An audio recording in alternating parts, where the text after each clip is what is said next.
I am a Canadian. We will certainly proceed with making the vaccines available for children between the ages of 6 and 11. Free to speak without fear. Free to worship God in my own way. Free to stand for what I think right. Free to oppose what I believe wrong. Free to choose those who shall govern my country. This heritage of freedom I pledge to uphold for myself and all mankind. For I am a Canadian.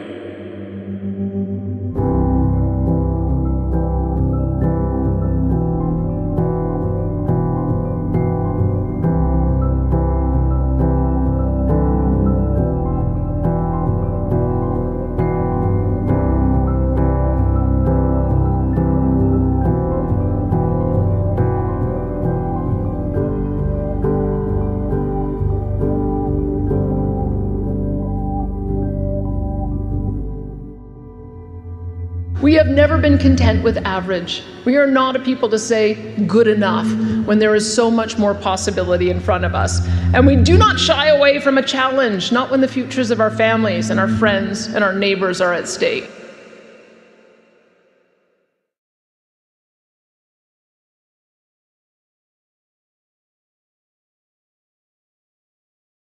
I recognize that if this was screwed up, the entire field of vaccinology would be permanently harmed. The reason I will tell people why vaccine hesitancy has exploded, it's because of those very people. It's because they silenced people like me who were speaking the truth. And they put forward a narrative that was incorrect, that was demonstrably false. So I say to everybody, I'm a vaccinologist, I love vaccines, and I also say to everybody now, if you're vaccine hesitant, you deserve to be, you should be. The onus, I say now, is on these big pharma companies, on Health Canada, the Public Health Agency of Canada, all the people, the infrastructure that pushed these shots and didn't disclose to people that these were far from ideal. The onus is on them now to earn our trust back. Yeah, so at this point, this is why I can't even I believe why Alberta Health Services would put this as a recommended vaccine on the childhood schedule. Yeah. I would be surprised if there's a human being left on the face of this earth that has not been exposed to SARS coronavirus 2 at least once, and most of us many times, and especially when we get to children. So again, as you already mentioned, in the worst of it, when we go back to the more dangerous variants early on, which weren't nearly as dangerous as they were publicized, but there, as you said, even in that scenario, COVID was statistically, children were at a 0% risk, statistically 0%. So it wasn't absolute zero. Yeah. But statistically, you couldn't differentiate it from zero. That's the reality. And of the children that were at risk, they were children that had known high-risk factors, like obesity. So a very limited number of children died, for example. But they were children, for example, they were morbidly obese. They had end-stage leukemia. Their immune systems were completely shot. They were at risk of dying from any infectious disease. We had children with multiple one in Alberta had a brain comorbidities. tumor. Yeah, That's right. exactly. So I have not, I've not been able to see the data for.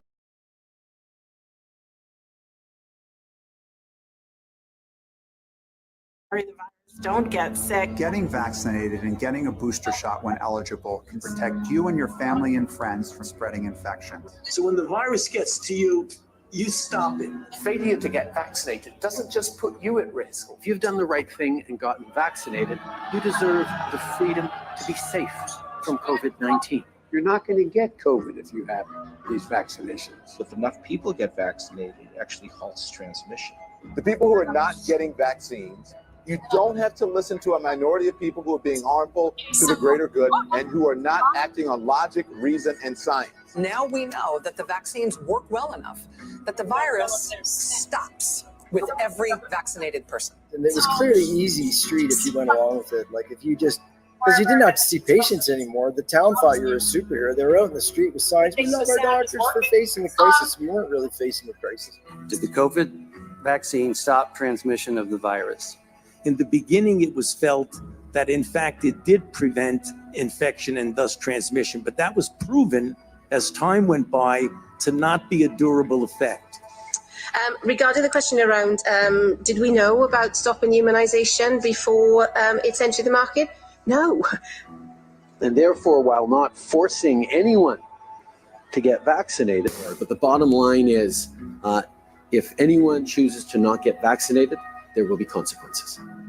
Despite the complete lack of evidence of threat to children, let alone any childhood deaths from COVID, Alberta's government approved the rollout of vaccines for children 6 and up, all based on gamed testing by the very pharmaceutical conglomerates who stood to gain from selling the vaccines the most. Since the vaccine rollouts and mandates, we are left with many questions. Why are unexplained deaths up 350% in children since 2021?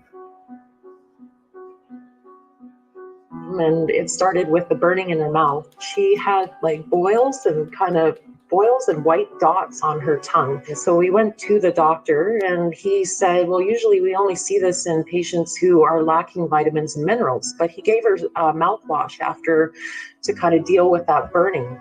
Then she had an episode of burning in her scalp, which required a steroid shampoo. She's also been diagnosed with tachycardia as well, and she's also been diagnosed with chronic fatigue syndrome. She's 14 years old. She should be full of life and energy, but she comes home from school and she's absolutely pale and white, and you can see she's completely exhausted, and this goes on week after week here. My son Shaun played hockey his whole life. It was his favorite thing in the world. And to continue to play hockey in 2021, he had to be vaccinated. But he wanted to play the game he loved, so he took the vaccine. 4 days after that, he went to the hospital, to emergency. He had brown circles around his eyes. He was vomiting. He had a rash. The doctor, he gave him Advil and sent him home. On September 26, 2021, Shaun went to play hockey that night, and everything seemed okay. He came home and went to bed. And on the morning of September 27th, Shaun was found dead on the floor beside his bed. Today marks exactly 7 months since Deanna died. We still have not received her official cause of death from the Alberta government. We're being told that the backlog of sudden death investigations are so large that it could be another 6 months. Who makes the decisions to inject 6-month-old babies? The Food and Drug Administration is positioning itself to authorize the COVID-19 injectables for infants aged 6 months and up. Emergency uses of the vaccine have not been approved or licensed by the FDA, but have been authorized by the FDA under an emergency use authorization for third doses, also known as booster shots, in the 5 to 11-year-olds in mid-May. Since Pfizer is passing requirements left, right, and center a mere week after it received booster authorization in that age demographic, they issued a press release on May 23rd outlining strong immune response, high efficacy, and favorable safety in children 6 months to under 5 years of age following third dose. This was all based on top-line data, which means that none of it was blinded, and it was conducted in less than 2,000 children with a dose amount that is 1/10 of the adult dose. Apparently, that showed an 80% efficacy rate based on only 10. That's right, just 10 babies, toddlers, or preschoolers that became symptomatic 7 days following their third doses. The Ontario government, for instance, knew as early as August 25th, 2021 that Moderna caused an alarmingly high rate of myocarditis and adverse events in youth. Since that time, Pfizer has continued with its emergency use authorization in Canada to inject anyone aged 5 and up. And how in the heck is this being justified for anyone in younger demographics not at all at risk of COVID-19, but especially infants, toddlers, and preschools? How did science change so much since 2020? Discovered was like early treatments that worked, good science behind them. And then I saw the suppression of early treatments. I saw the ridiculousness of the facial diapers that, you know, people are calling masks, and the abuse of that. And, you know, it became very obvious. So by the time they were rolling out the injections, I'd done a lot of homework, and I read the ingredients, and I read the immersion youth authorizations. And I'm saddened by the fact that more doctors didn't do that with a critical mind, because all you had to do was read the ingredients, and you went, oh, that's not a vaccine. So my name is Byram, and I am an associate professor of viral immunology at the University of Guelph. 2 weeks ago, I gave an interview. It was a 5-minute radio interview. The host asked me one question, and she did absolutely nothing wrong. She was doing her job. The question she asked me was if I knew whether or not there could be a possible link between COVID-19 vaccines and cases of heart inflammation that have been reported around the world. My entire research program is based on the development of novel vaccines. And so I felt that I could express concern and that there might be a possible link between this heart inflammation that's occurring and these COVID-19 vaccines. After I did this interview, it was like a nuclear bomb went off in my world. So within 24 hours, there was a libelous website that was put up using my domain name. A fake Twitter account was developed to slander me, and I've been undergoing daily attacks, either through email, people attempting to call me, and definitely in the social media. And I never had a presence within the social media. Members of the Ontario COVID-19 Science Advisory Committee, they were actually the first ones to post the link to this slanderous website. And they have fanned the flames of this smear campaign quite strongly since then. So right now, I don't recognize the country that I was born into. Does science support banning COVID mRNA jabs? We were 18 months into the pandemic before there was any child who had passed away with or from COVID. And that first child, Dr. Dina Hinshaw did a press conference about that to announce that death. It turned out that child died with and not from COVID, and she had to apologize and retract that statement. Good evening. A family from central Alberta says the province was wrong to count their 14-year-old boy as a COVID-19 death. And today they received an apology from Dr. Dina Hinshaw. I am sorry if the way that I spoke about that death made your grief worse. Dr. McKernan has found for us, when he did his independent analysis of what was in multiple vials of both Pfizer and Moderna, that, of course, there was RNA there. It's on the label that there's lots and lots of RNA inside the vax. But he found without question, because it's easy to tell the difference, he found that it was only 2/3 RNA, and it was a fully 1/3 deoxyribonucleic acid, DNA. 1/3 or 33% was DNA. Origin DNA, scientifically created DNA.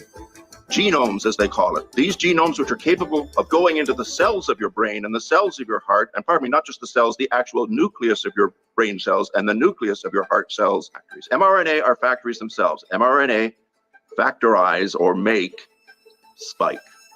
But the factories that make the factories, the DNA that makes the RNA, man, you don't want that in your body. So there was a CBC article that came out. It was actually about the large number of kids who are dying from allegedly from influenza and strep A and so on.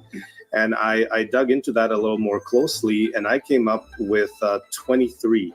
So 23 Canadian kids have died suddenly or unexpectedly in the past month. Previously healthy kids dying of the flu, of the strep. There's obviously something wrong with their immune systems, and the health authorities are refusing to tell us about these kids who have died.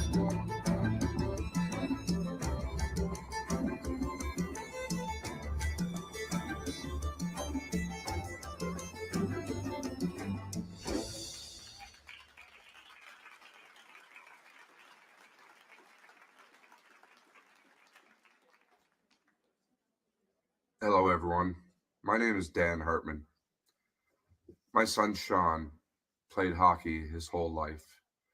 Like many Canadian kids, it was his love and passion. And it's what he wanted to do. He played ever since he was old enough to play. In 2021, Shaun was forced to have a vaccine to continue to play the game he loved. On August 25th, 2021, Shaun had his first shot of Pfizer. On August 29th, 4 days later, he was rushed to emergency with brown circles around his eyes and vomiting and a rash and a severely sore shoulder opposite to his injection shoulder. The doctor there failed to do any blood work whatsoever. He didn't do a D-dimer test. He didn't do a troponin test. He just sent Shaun home. 33 days after Shaun's first Pfizer vaccine, my son was found dead on the floor beside his bed. I had to wait 3 long months for an autopsy, and I finally got the results, and it came back as cause of death unascertained. Only 2% of deaths have that outcome of autopsies. I knew something wasn't right here. My son was perfectly healthy. He didn't have any underlying conditions. He didn't drink pop. He didn't smoke cigarettes. He didn't have a drop of alcohol in his life. So I started a page called Answers Number 4 Shaun, SEAN, to get answers. I finally got the answers after my son's tissue samples were sent to America, to Dr. Ryan Cole. He found a tremendous amount of spike protein in Shaun's adrenal glands. Your adrenal glands control your blood pressure. Likely Shaun's blood pressure crashed and he died. I was running out of time to do anything about this. I was down to 2 months, and then out of the blue, an awesome man named Omar Sheikh contacted me and said, call me. I called him, and now I have 2 lawyers, Omar Sheikh and Angela Wood. And we have launched the first and only lawsuits in North America against Pfizer Canada and the government of Canada. I'm asking everyone for their support to help me fight this. If there's any way you can contribute to the lawsuits, please get in touch with me at Answers Number 4 Shaun. Answers for Shaun. I believe together we can get this justice and we can set a precedent for everyone else. It just takes one person to break through the wall of lies, and I'm just the man who will do it. I ask that everyone support me. Get my son's story out there. Let the world know that innocent children are dying. I cannot explain to you how hard it is to go to your child's grave.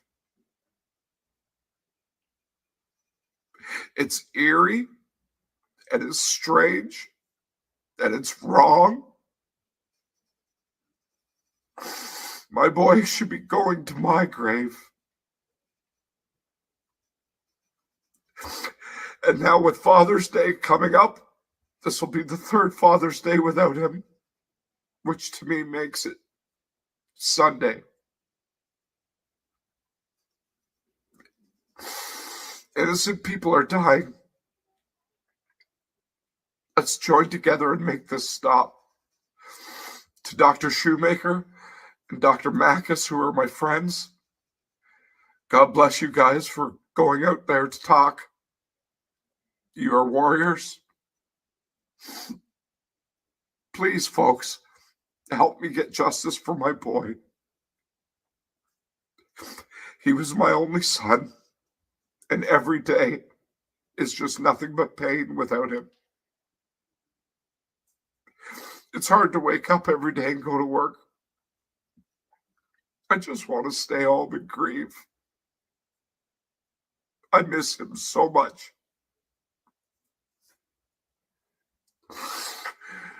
Please support me. Please support everyone who's speaking today. Get behind them because they're trying to do what's right. God bless you all. Thank you very much.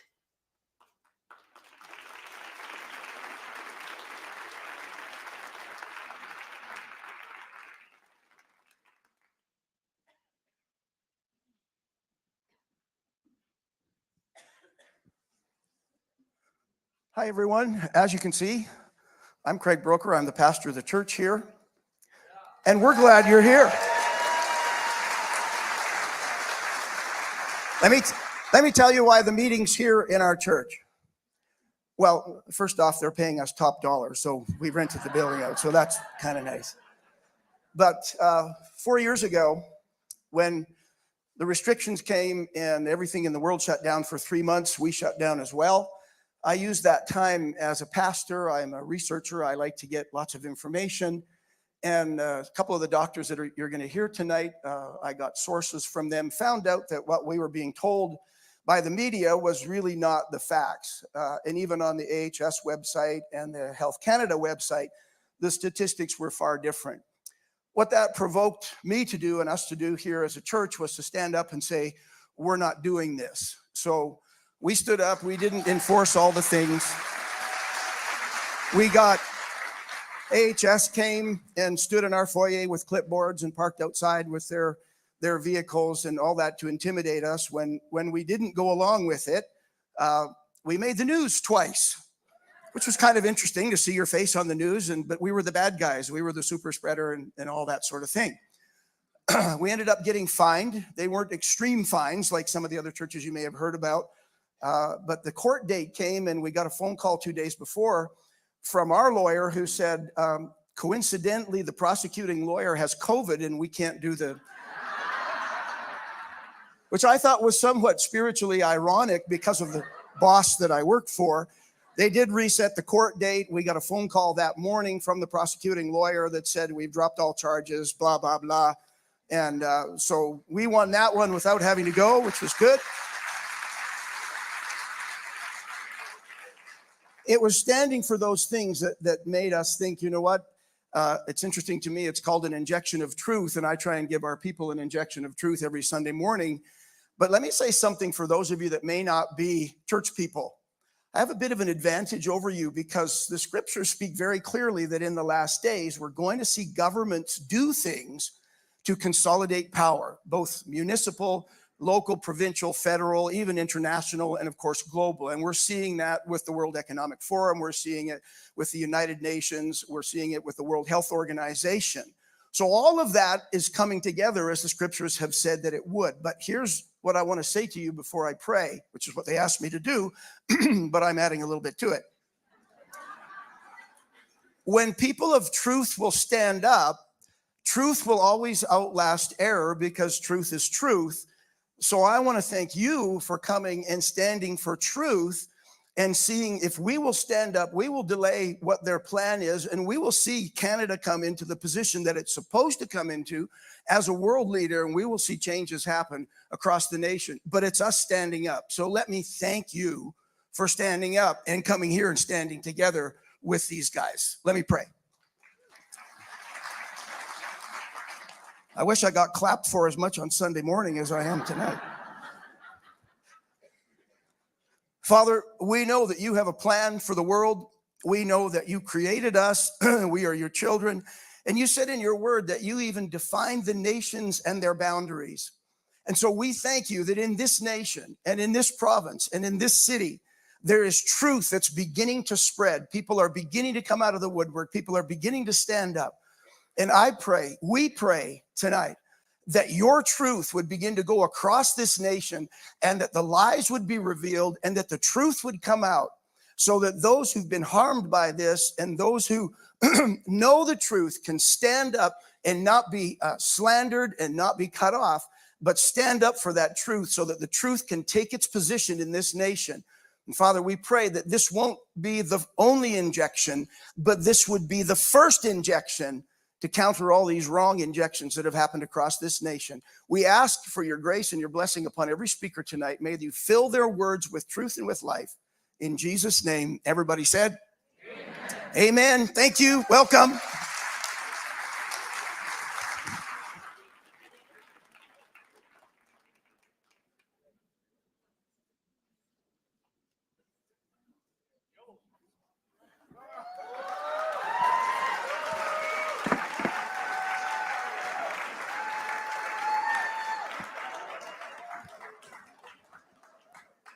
Wow. Is this how we kick off the best summer ever? This is amazing. Well, good evening, everyone. My name is Eric Bouchard, and I am the proud MLA for Calgary-Lougheed.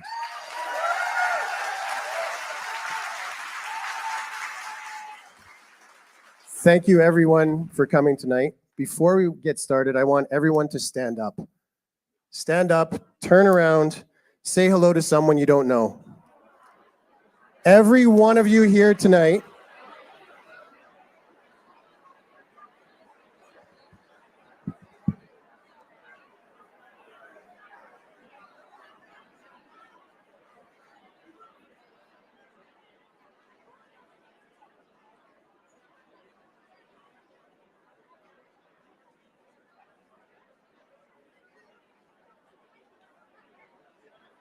Okay, now everyone can sit down again.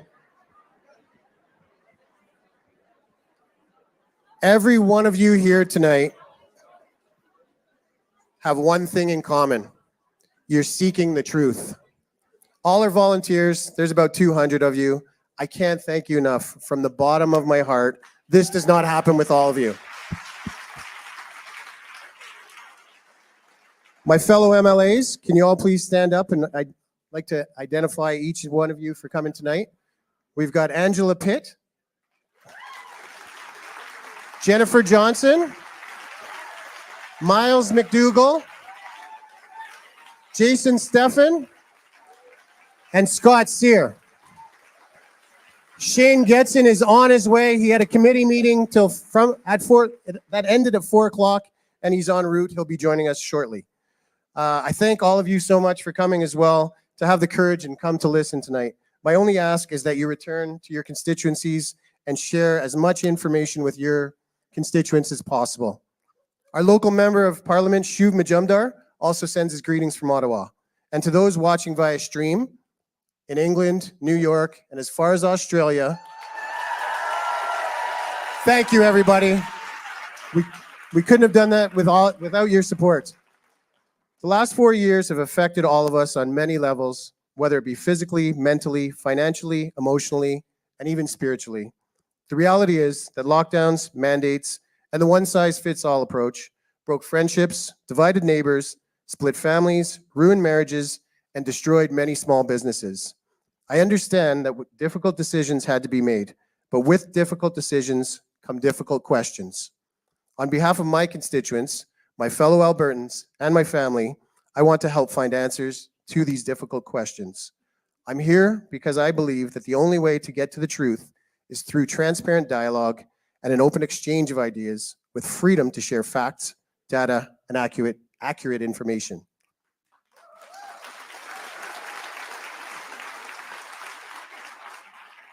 Cancel culture is alive and well, and there are many out there who did not want this town hall to occur. The hate that Darrell, tonight's speakers, and myself have received has been overwhelming. I'm going to give you one example, and this is my favorite email I've received so far. Mr. Bouchard, can you tell me how many times you've been hit in the head with a golf ball? Only someone with a lot of concussions could be stupid enough to consider alternate facts and deny life-saving science. Crawl back under your rock with the rest of the UCP Neanderthals. Signed, Jamie. At least they did their research. I do like golf. Our Calgary-Lougheed CA is about having real conversations. We refuse to be bullied and taken down by any mob.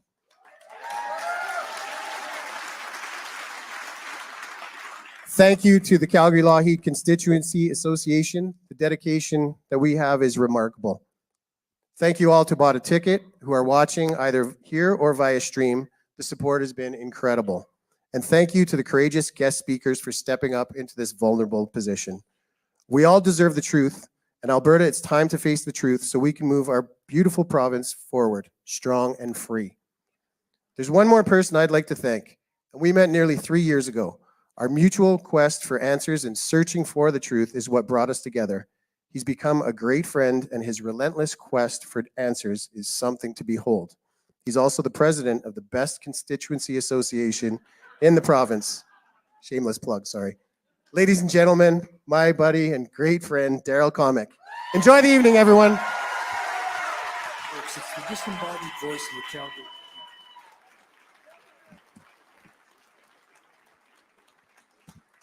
Aloha!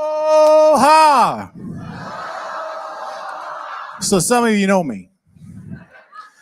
I just want to thank Eric Bouchard. Eric has taken so much abuse for the last 2 months just to bring you this event. You have no idea how much hate exists out there. And the tricky part about hate is it's propagated by fear. And so many people are afraid. And I understand fear. It was 3 years ago I stood on this stage during the COVID lockdowns and I said out loud in my own testimony, I said, have no fear. And what we hope today that you take away, besides our call to action that we're going to give you, is your willingness to have no fear, to ask questions, but to ask a question. Seek a question at a time. So we ask ourselves, why? Why has there been a 350% increase in the number of unexplained deaths for children since 2020? Now, I have to start with an apology. And if you know me, that's not like me. I was wrong. It's not 350%. We missed a decimal point. It's 3,380%. Yeah, but no one would have believed us if we said 3,300%. No one would believe that. That's 33 times the average. 33 times. So if I'm a medical professional, if I'm the government and I see statistics, they live on polls. Why is it that something as painful as the number of unexplained deaths in Alberta goes unanswered? No one's asking questions. So we asked the question at Calgary-Lougheed. And thanks to Eric, we're here tonight to try to give you some answers from science. This is not hearsay. This is not people making it up. This is not the 125 medical professionals in Edmonton who signed some sort of letter. If you've actually read that letter, it has 0 facts. And every time you run into a problem and you run into somebody who says that you are a truth denier, you have to realize it is them. It is not you. You come to a realization that you want to collect information. You want your mind to be open. You want to show love and respect. And that's what we're going to do here tonight. So thank you for being curious. Thank you to all those people in Grand Prairie, Wapiti, in Lloydminster, St. Paul, in Grand Center, in Kentucky. I know, Kentucky. It's global, it's international. It's so many people's hearts are open to the idea of asking questions. So when this is all over tonight, I'm going to come back and we have a call to action. And that action will involve everybody in this audience and the 6,000 people who are watching us streaming across North America. And with that, I want to introduce tonight's host, ladies and gentlemen, from the Shaun Newman Show, Mr. Shaun Newman.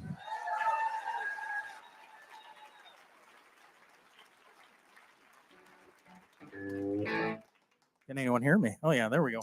Okay, I have one sole purpose of being up here tonight. It's great to see you all. I thank you for coming out on a Monday night, but my purpose is pretty much just to move to the next speaker every single time and try and create it as smooth as humanly possible. Before I get there, I'm only going to say a couple quick words. I just want to thank an MLA and the constituency for having the courage to put something on like this. I think we've all been waiting.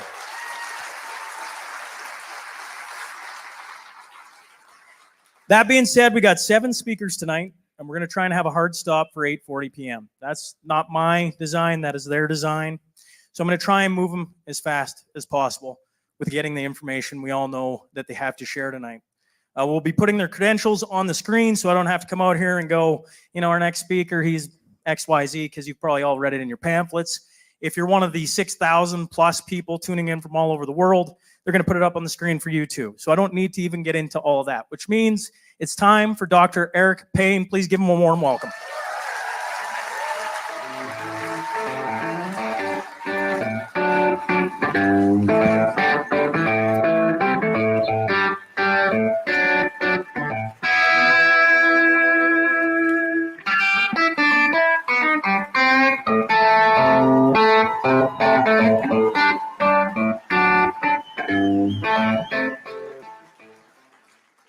Well, thank you for that.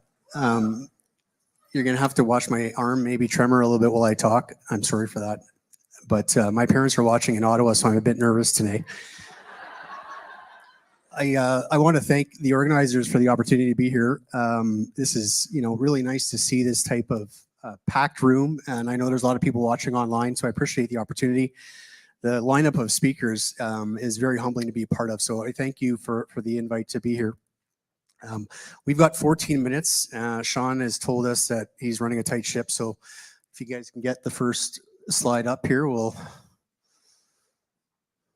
I can see my time's running down behind me here. All right. So the only reason I put up my credentials here is because over the last few weeks, there's been a lot of attention with respect to this event, and the people who have been bashing the event generally have been bashing the speakers. Don't want to engage in discussion, but most recently they've called us anti-science, that we're against science. So I mean, I've dedicated my entire life to science and medicine. I take care of children with neurological injury, epilepsy, kids that were critically ill in the ICU. So the idea that somehow anti-science is complete nonsense. Oh, next slide, please. Oh, that's okay. It looks like that's about halfway through the presentation. But look how bad that is, right?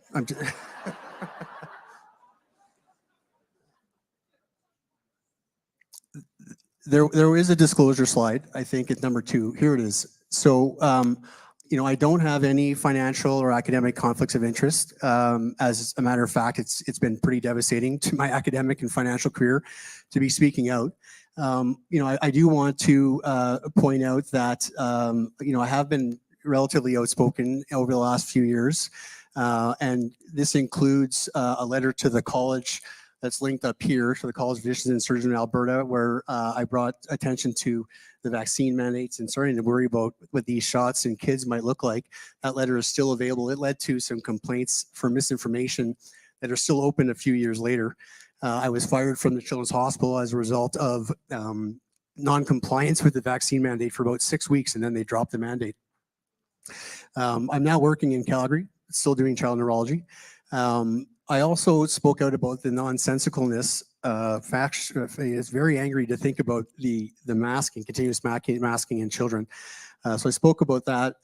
Sheila Annette Lewis was our lung transplant victim who was on the transplant list, but not allowed to get one because she refused the COVID vaccines, COVID genetic injections, and she has passed away since talking about this publicly. And I was involved with the Stop the Shots campaign with the Canadian COVID Care Alliance. And finally, I was on Premier Smith. I had a task force, COVID-19 task force, and I stepped away in the end of November. But that was, a very eye-opening experience, to say the least. Next slide, please. So this is, a summary slide of the whole talk right here. Ultimately, these are the 3 central arguments for exposing our children to what absolutely remains an experimental genetic injection. Previously, I have called these things vaccines, but to call these things vaccines is just not the truth. So first, they talked about the fact that kids need them, right? But the truth is that kids very rarely die from COVID, as you'll see, and as you guys already know. The Alberta data, the Canadian data also was the same thing. Kids do not transmit COVID readily to adults. So the idea that they were going to kill grandma through readily transmission, that was always a lie. The asymptomatic transmission, upwards of 50% is what they told us initially. The reality is it's less than 5%. There's an interesting story behind that. So if you're not sick, you don't have symptoms, generally speaking, you're not going to give it to anybody. And then, it makes even less sense to expose them to this now that we have, a big level of natural acquired immunity in the community. We actually know that if you have natural acquired immunity and you get exposed to the shots thereafter, especially if it's soon after, you might be increasing your risk of harm. Kids were told that they were going to kill their grandma, and this is obviously psychologically damaging. But the reality is these things were never tested to stop transmission. We have multiple acknowledgements of this, and I'll show that. And they are proven to be safe and effective was the third argument up here, and that this benefit clearly favors the COVID genetic injections. The reality is these things are neither safe or effective and more harmful to kids than COVID. Next slide, please. So we won't take a lot of time on this one, but just to say that they changed the definition of vaccines in September 1st, 2021. They changed it from, providing immunity to providing protection, which was, this in quotations, how do you define this? And, does it provide immunity? They don't have to provide immunity anymore, just protection. Interestingly, as you'll hear, a recent court case in the US just decided that because these things don't stop transmission, maybe the insurance companies the big pharma companies are not liable, are not going to be able to hide behind the liability because these things did not stop transmission. They might not be vaccines, and they're going to continue down that road. So that might not be totally true in the next few months. We'll see. And ultimately, this whistleblower case that was going through Brooks Jackson, a lot of you will know the details, but ultimately it went to court and it was dismissed. And it was dismissed because of basically 2 points. One, the court said, well, if the FDA didn't know about the data now they do, and they still are approving this. And two, the Department of Defense in the US came out and said these things are not actually vaccines, they're countermeasures. And there's decades of legislation going through where they call these things countermeasures. And as a result of these things being countermeasures, thank you for the water. As a result of these things being countermeasures, they're not safe, they're not subject to the safety and efficacy trials. So the fact that Brooks Jackson was blowing the whistle on this didn't matter, it was a moot point. Next slide, please.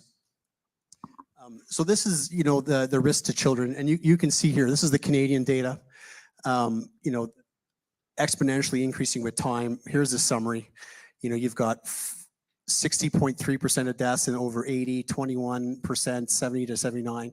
If you look at this, you can't see it very well, but at this point in time in March 2022, there were 34 deaths with or from COVID in the Canadian database. And we know that, more than half of those, at least half of those are died with COVID and not from COVID. And here, this is the US data summarizing. This is a child's infection fatality rate and the survival rate. In Alberta at this time, there were five deaths, and there were no deaths until October 2021. And these 5 deaths accumulated over the next few months and then stayed pretty static. And as I'll talk about, know for a fact that many of these children died with COVID and not from COVID. Next slide. So, this is the example here. So the first child who died with COVID, according to Dr. Hinshaw, who was our former chief medical officer of health, she ended up having to retract that after coming out and saying that, parents, we just lost our first child. This note was 20 months into the pandemic at that point. But it was also 2 weeks before they started pushing the shot in the 5 to 11-year-olds. And so what is mostly egregious, because to me at this time, how do you be the chief medical officer of health and not know that the child had stage 4 brain cancer, right? But it's even worse than that, because as Dr. Gray Chan, friend and colleague, testified in the National Citizens Inquiry, the coroner had already advised him to leave COVID off the death certificate because it had nothing to do with the death. She chose to go through with that anyways, and it was only because the child's sister called her out on this that she retracted. Right? So I would love to see if there's been a single healthy child in Canada that's actually died from COVID. I don't know we even have that number in North America. There's been an example of how many medically vulnerable children? And we've got 5 deaths in Alberta among medically vulnerable children, and some of whom, COVID had nothing to do with it. So we don't really know, but the number is very, very low. Next slide, please.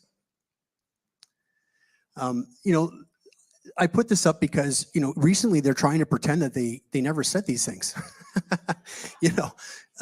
But here Janine Small, Pfizer executive, no, we didn't know if these things stopped transmission. We were really moving at the speed of science.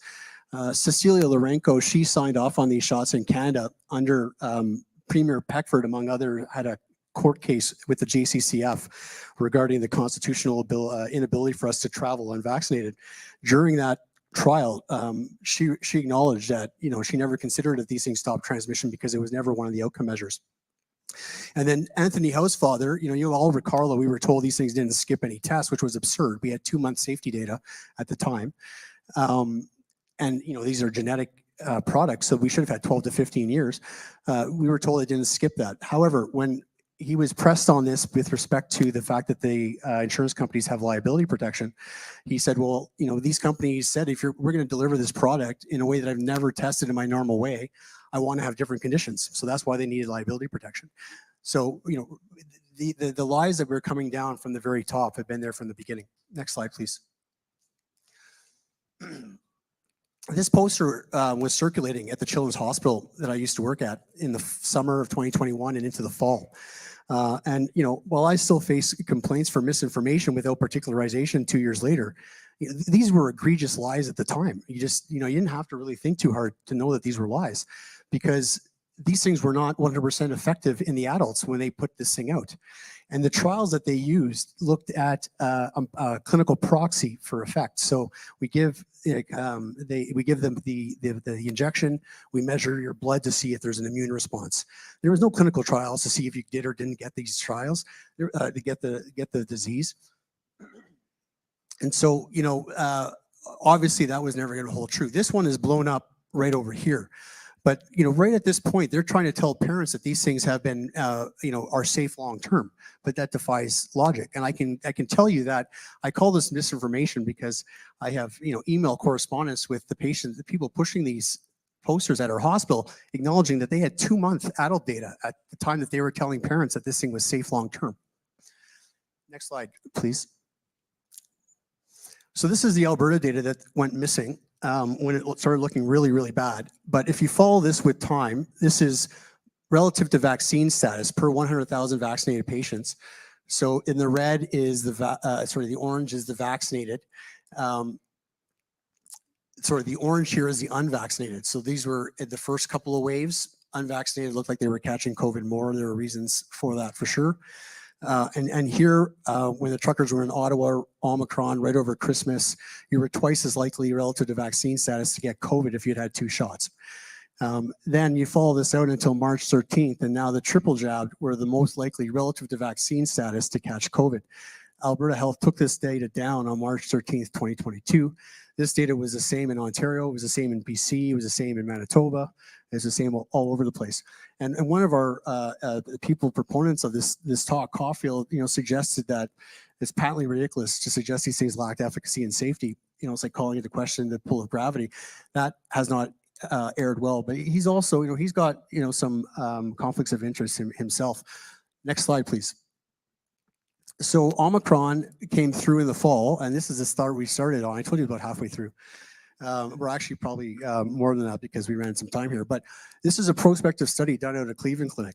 And what you'll find here, so first of all, about 10 or 15% of their employees were not fired for their vaccine status because they had a placebo arm, as opposed to here in Alberta. But you can see a dose response curve. So you were most likely to get Omicron prospectively in the fall of 2022 if you had had 3 shots. Next slide. And then they said, whoa, it still works against severe illness and death, right? Well, if you just have to be watching what was happening in the UK and Israel to know that they were 3 months ahead of us, and that data was falling apart in the fall. So this is the data here in Alberta, June 27th, 2022. 60% of those dying with or from COVID were triple jabbed, 20% 2 doses. And the uptake on the 2 doses, as you know, in Alberta was about 80%. At this point, triple jabs were down to 30% dropping off. Next slide. I'm not going to spend a lot of time on this, but just to say, you can see in these graphs, this is Alberta data that was taken down when attention was drawn to it. But in the days after injection, first injection, second injection, and what you can see first is that this thing actually goes up. Cases goes up, deaths, hospitalizations goes up before it goes down. So it has implications in terms of that definition of being vaccinated 2 weeks post your second shot. If you don't take that nonsense definition, the data, I think, flips in Alberta. And I would love to see that the task force has the data to be able to look at this and show this. Because in the UK, they've already been doing an investigation on these things. And they've acknowledged that. They've got patients who died from COVID who were in the unvaccinated bin but had received the vaccine. So these data are fishy that way. Next slide. I'm going to take an extra 30 seconds because I got started late. Is that cool? We're going to stop on this one because we'll just go on. I don't want to take anybody else's time. But this was, I thought, the only thing you needed to see to realize that we had no business. This in the next slide because they're related. No business giving these to children.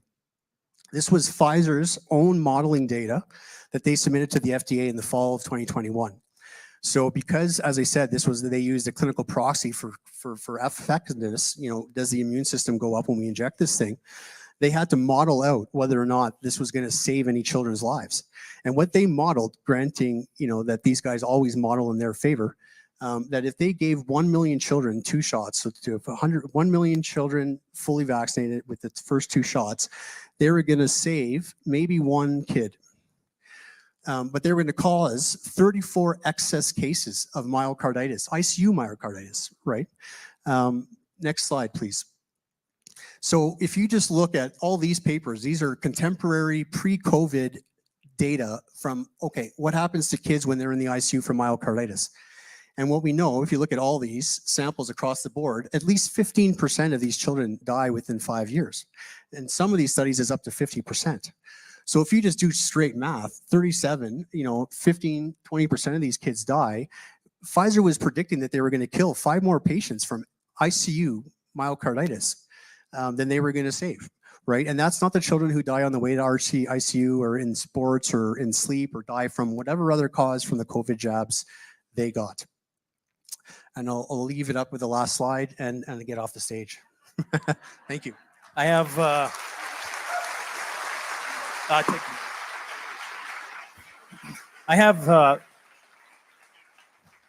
nobody wants my job. And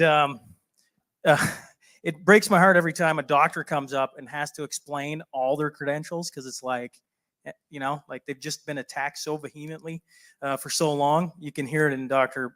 Payne and the other ones that was speaking tonight. But besides that, let's give a warm welcome to Mr. Dr. David Speicher.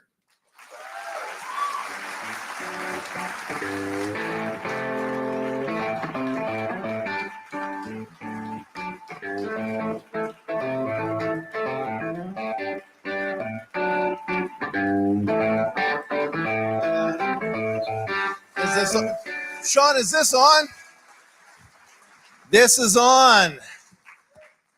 Calgary, Alberta, Canada. Friends overseas in Ontario, it is a pleasure to be here. I am Dr. David Jeremiah Speicher. Yes, I stutter, but that's okay.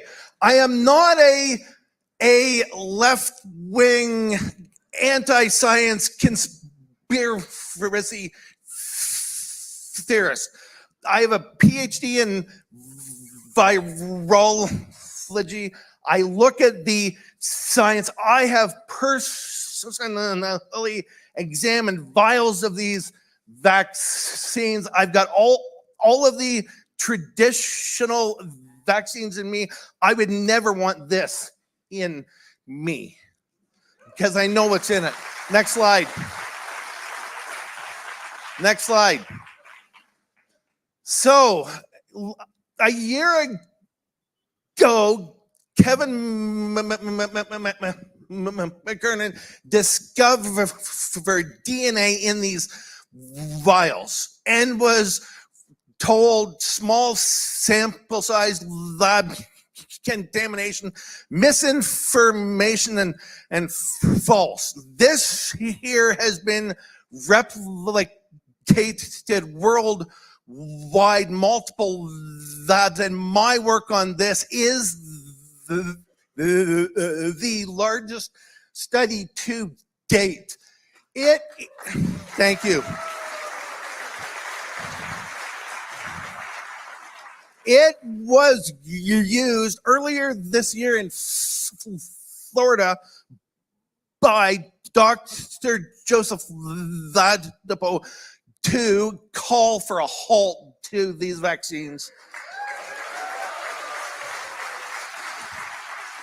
And every government official worldwide should be doing the same thing if you follow the actual science. Next slide. So, what have we been told? Let's start there. Well, Health Canada have told us these vaccines only contain mRNA in a simple lipid nanoparticle. It remains at the site of injection. It is safe and effective. It does not contain DNA, and these will not enter our cell's nucleus, and these are fragmented and not biologically active, and are not associated with an increase in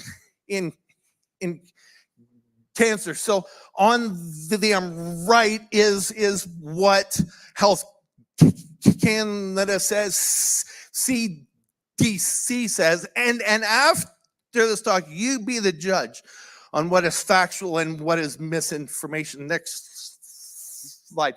So I have personally looked at 38 vials, 32 in Ontario, 3 in California, and now 3 in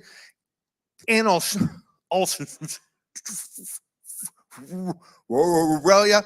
I have vials being shipped in now all over the world. I've looked at monovalent, bivalent, the Wuhan, and the new boosters, and they're all as bad. So, and these vials were unopened and intact. Next slide. So if we look at this by PCR, sure, it's just 4 nanograms per dose, but it is 186 billion copies per dose going through your body. If we look at this by fluorometry, Pfizer averages 785 and Moderna is almost 3,000. Is this not above the guideline of 10 nanograms per dose? And Pfizer's contains SV40 promoters and enhancers, not the whole virus, but things which are not good. And these DNA are inside the lipid nanoparticles. Next slide. So if we look at the regulatory guidelines, it is supposed to be 10 nanograms per dose max, of a size of 200 base pairs max, and these approach the dose guideline by PCR, exceed the guideline by far by fluorometry. Largest fragment we found is 3.5 kilobase pairs in length, which is a little bit above 200. And there's no guidelines for mRNA vaccines, and these are all for DNA vaccines. Now, if we look on the right, on what is shown on the right bottom is what Pfizer disclosed to Health Canada. If I turn this around the right way. So this is what they disclosed. This is what we sequenced and found, and they did not inform Health Canada of the SV40 poly-A promoter or the AMPR gene. Next slide. So my work was published on October 19th at 3:30 a.m. 6 hours later, Epoch Times put this out. Shoot, you've got, it's okay. So they put this out, and Health Canada said the claims of SVB40 in there linked to a increased risk of cancer are unfounded. They also said Pfizer plasmid does not contain the sequences corresponding to the SV40 proteins. Therefore, the integrational mechanisms as described are not applicable. January this year, on an order paper questions in the House of Commons in Ottawa, Colin Kerry asked about the vaccines and was told by Health Canada on record the fragment is inactive, has no functional role, and is below the limit required. Well, a month ago, a FOIA was found and came out by Scoops Magoo on April 23rd, and Health Canada sent this email to Pfizer October 4th last year and asked for justification of the SVB40 for regulatory elements, the size distribution, and what is in the vial. So Health Canada knows it's there and yet said there's no functional role. Next slide. Well, follow the science, folks. David Dean, 1999. Okay? This paper here, next slide. Next slide. So, if you have DNA fragments with a 72 base pair repeat of a SVB40 enhancer, it facilitates maximal transport, and at times before cell division, as few as 3 to 10 copies per cell of cytoplasmically injected plasmid. What is the lipid nanoparticle doing? It is putting DNA and mRNA into our cytoplasm of our cells. In a dose, there's 187 billion copies. So it's a little bit above 3. And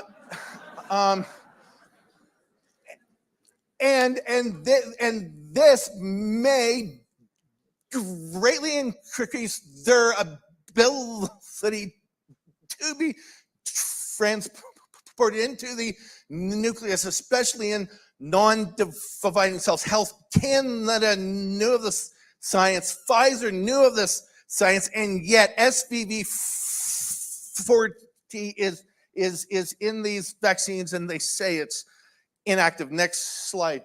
Time to get up. So earlier this year, a German team took OVCAR3 cells overlaid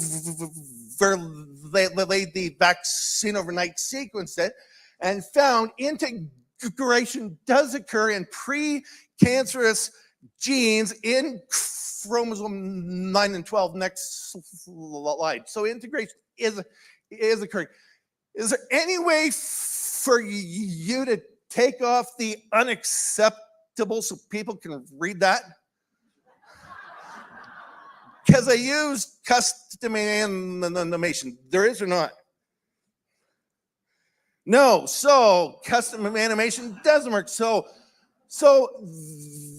there is a increase of cancer. And so what I had here on the right is that in these vaccines, we know lipid nanoparticles and spike are toxic. There is ribosomal frame shifting because of modified mRNA, and so those shorter proteins are purine-like, and we'll go into the brain. There's lipid addicts, there's double-stranded RNA, DNA hybrids, a reverse ORF, which codes for spidroin proteins. And so the more we look at this, the worse things we find. Next slide. So I'd like to leave you and say much of what we've been told is untrue about these vaccines. There's high DNA in there. There's all kinds of things which could cause harm. And so we need a moratorium on these vaccines. We need transparent, informed consent with all scientific information available to the people that take this. We need freedom of choice to get vaxxed or not without consequences.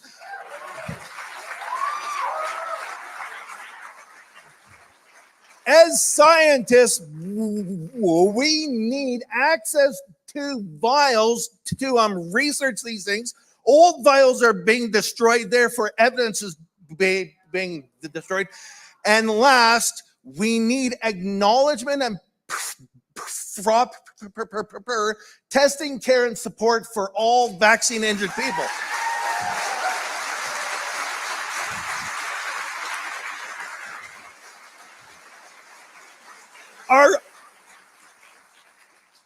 Our own government mandated these things. They told us to take them. They've harmed people and need to admit it, provide support and care for those people, and not just made. And so it's completely unacceptable, knowing what is in these vaccines, to mandate them on people. Next slide. Last one. So, to all government officials worldwide, I leave you with a quote from William Wallace. There's a difference between us. You think the people of this country exist to provide you with your position. You are wrong. They are here to ensure we have the facts and have access to good health care and have freedom in the choices that they make. And I go to make sure that they have it. Nice to be here, Calgary.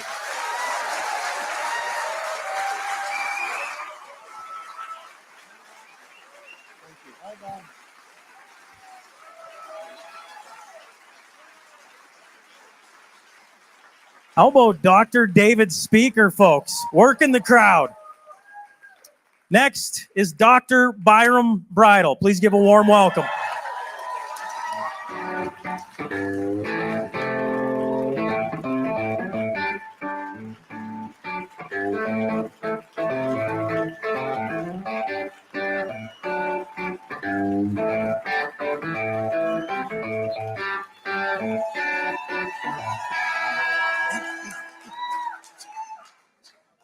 All right. Hello, everybody. Thank you for coming. Thank you to everybody here who's live in person and everybody who's joining online. I appreciate your attention. I would really like to thank the Honorable Eric Bouchard and Darrell Komick and all the people who hosted this. So let's get started. First slide, please.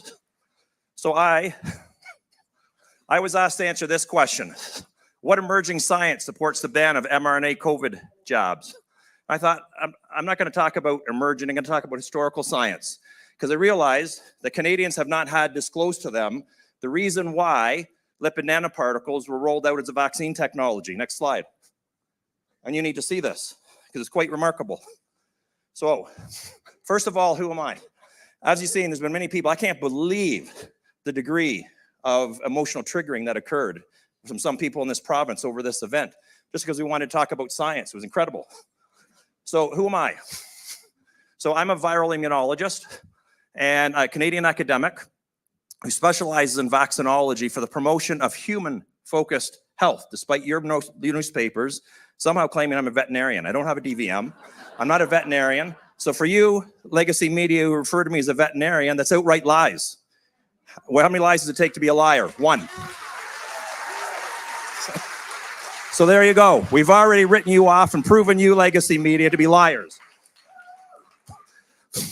I stood against unscientific public health policies that promoted abuse of children. I will never be coerced into abusing my children, such as placing them in the equivalent of solitary confinement and trying to have medical officers of health somehow declare that this is isolated quarantine. I experienced the federal government's first ever censorship of a parliamentary press conference in the history of this country.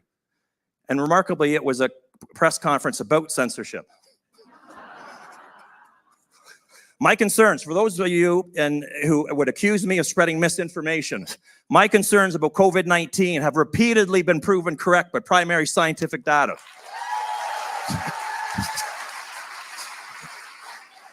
And for those of you who get emotionally triggered, I'm sorry, but I'm not going to stop telling the truth. Next slide. So this is remarkable, I find, and this is why I've gone back to history. So this is something that I teach my students when it comes to vaccinology. If you want to know how good or how bad a vaccine is, you have to place it into a context. Were you told that we have an official definition of an ideal vaccine? It's in the Canadian Immunization Guide published by the Public Health Agency of Canada. Look at this. This is remarkable. This is our definition of a vaccine in Canada. A vaccine will be ideal. You see it right here. An ideal vaccine is effective, not in dampening the severity of a disease. It's effective in providing lifelong protection against disease. And this is incredibly important. After how many doses? You see that? 1 dose. So now put into context these COVID-19 shots, where people are up beyond 10 doses now. Next slide. Please remember this definition. It's very important. So when the old becomes new again, this is why I brought this up, because Canadians were not exposed to these facts. The rationale, the entire reason for the deployment of lipid nanoparticle encapsulated modified RNA vaccines was based on that definition of a vaccine. That is why they were deployed, for this purpose. All right, so Canada's COVID-19 shots, we have 3 of them.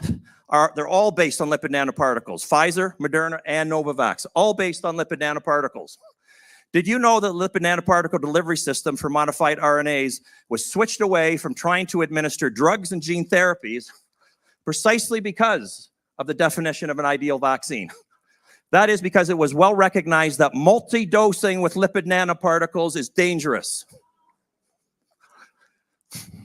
This is why the use of lipid nanoparticles to administer drug and gene therapies was abandoned by almost all big pharma, except the few that clung on to it.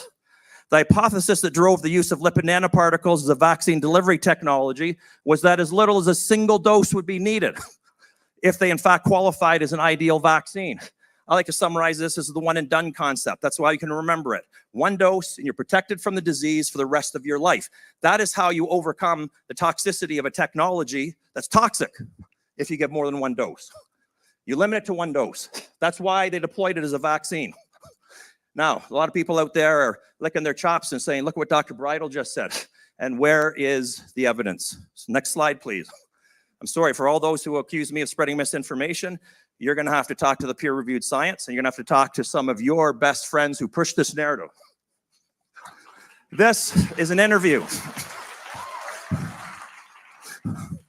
The result of an interview that was published in 2016 when all the big pharma companies were speaking openly about this. Look at this. RNA molecules, they work better if they're wrapped up in a delivery mechanism such as nanoparticles made of lipids. Those are lipid nanoparticles. But those nanoparticles can lead to dangerous side effects. What? Especially if a patient has to take repeated doses over months or years. These are the big pharma companies telling you this. Novartis abandoned the related realm because of these concerns about toxicity. So did Merck, so did Roche. A lot of people don't realize Moderna, and it was the CEO of Moderna who was involved with this interview. They clung on to this technology. Big pharma companies looked at it and said, this is a disaster. This is toxic if we have to give multiple doses. We're banning it. We can't afford to kill people. Moderna couldn't afford that. They were a startup company. They were all in on this technology. You need to understand that. They had to find a way to deploy this technology or they would go under. They were all in. So let's see. What else did they say? It's highly risky. It's exceedingly hard to get RNA into cells without triggering nasty side effects. Next slide. Now, I don't know how many of you recall the name Dr. Katalin Karikó. She's a co-recipient of the recent Nobel Prize for discovering this modified RNA technology, the pseudouridine molecules that make up the synthetic RNA, which Dr. Speicher already talked about. We've ended up, after she got the award, found out that this results in high levels of impurity because it results in misreading of the RNA and these fandangled proteins that don't exist in nature. But she has pushed this narrative. So again, those who would accuse me of spreading misinformation, this is one of your good buddies, got the Nobel Award to try and convince the world that this is some kind of great technology. So you're gonna have to talk to her about this, because what she said is mRNA is better suited for treatment for short duration, for the same reason. Short duration, meaning minimal dosing. Not for treating things like cancers, where you have to give dose after dose after dose of chemotherapeutic drugs. All right, so treatment for short duration. So the toxicities caused by delivery materials are less likely to occur. Now look at this. Moderna's most advanced competitors, CureVac and BioNTech. CureVac's vaccine, modified RNA vaccine, failed in the trials. It simply was not good enough. Thank goodness it didn't get to market. But the one competitor, BioNTech, joined up with Pfizer. It's the Pfizer-BioNTech vaccine. They both recognize if they're going to survive, they got to make this technology work. So what did they decide to do? They experienced the same challenge with the mRNA, the toxicities with multi-dosing.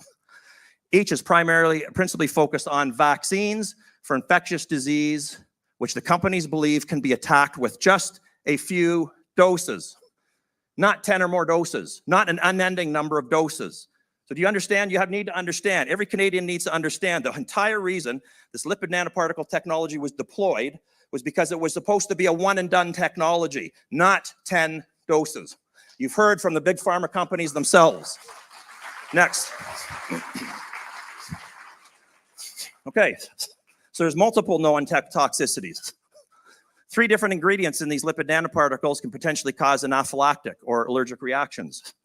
Lipid nanoparticles can directly cause toxicity in various tissues, especially with repeated dosing, including toxicity in the lungs, the liver, and systemic toxicity. They're even toxic to cells of the immune system, the very cells of the immune system that we need to function in order to have a vaccine work properly.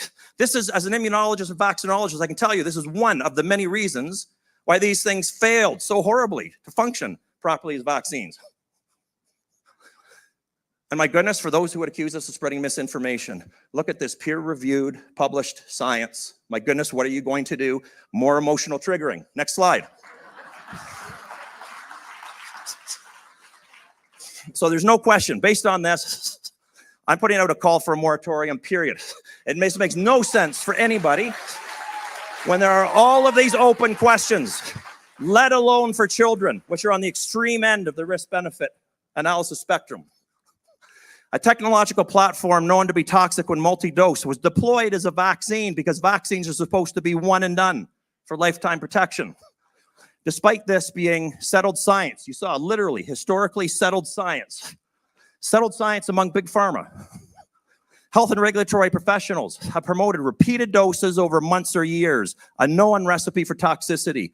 Pipelines of lipid nanoparticle-based vaccines are being established, further increasing exposure to lipid nanoparticles. If you didn't see it in the US, they've just approved a new vaccine, lipid nanoparticle-based mRNA vaccine, modified RNA vaccine for respiratory syncytial virus. So more doses of these lipid nanoparticles.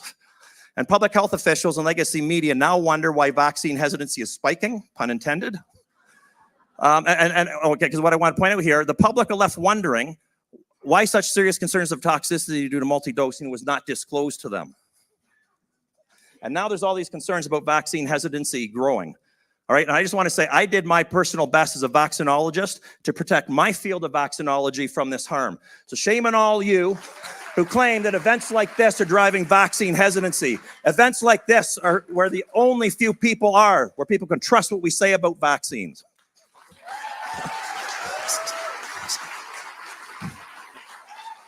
So I would argue the onus is now on those who cause vaccine hesitancy, and that's the public health and government officials, legacy media, many physicians, pseudo-experts, etc., to earn public trust back, and it's not going to be easy for you.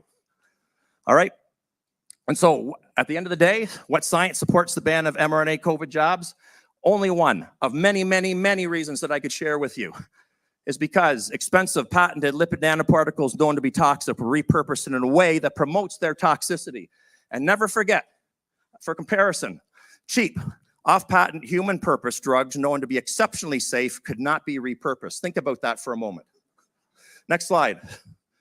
Now, before I go over this, I've got just a little bit of time. So I want to tell you something. This is very important. I just wrote a Substack article. Please look it up. I've just disclosed to the public, I just received behind-the-scenes communication through a Freedom of Information request obtained by a lawyer in British Columbia, showing behind-the-scenes discussions of the COVID-19 shots by the BC Centre for Disease Control, okay? And this is incredible because behind closed doors, I'm just gonna summarize super quick here for you. Look at my Substack article. Behind closed doors, they did a comparison to the flu vaccine, which is awesome. I've said, as an expert witness in court cases, this is what we need to do. The public can't understand numbers coming out of these passive reporting systems that we have when it comes to side effects. So do direct comparisons with vaccines that we're aware of. So let me put this in the context of children. When it comes to COVID-19, COVID-19 is much less dangerous for children than the flu is. So there you go. You want to do your risk-benefit analysis? COVID is less dangerous than the flu for children. All right? Now, what they showed is that the COVID-19 vaccine, behind the scenes, when they were having their discussions at the BC Centers for Disease Control with Bonnie Henry, they showed that the COVID-19 vaccines were 16 times more dangerous than the flu shots. And then in this, it shows it very clearly in these communications that they had. When they released the data publicly, they removed all of the comparisons to the flu vaccine so that nobody could place the numbers into the context, into a proper context. Worse, they had listed the number of serious adverse events that they had pulled out of their system. When they went public, that they reported a fraction of those numbers, and we now know why. And then 1 week from when they looked at those numbers and when they reported them publicly, they redefined what a serious adverse event was. And they removed brutal, horrible disease conditions like inflammation of the brain. Are you telling me that's not serious?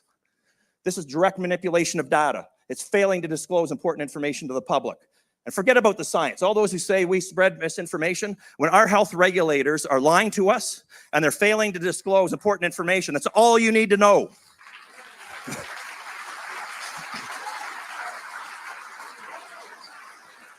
All right, so, and I'm just gonna, I thought that was more important, so I'm just gonna summarize momentarily here. Mr. Timothy Caulfield and members of Alberta Health Services and all kinds of so-called experts were invited here. I came halfway across Canada to speak to you tonight. They were invited before I was. I came because I expected there to be a discussion, and they failed to show up. All right, and this is very important.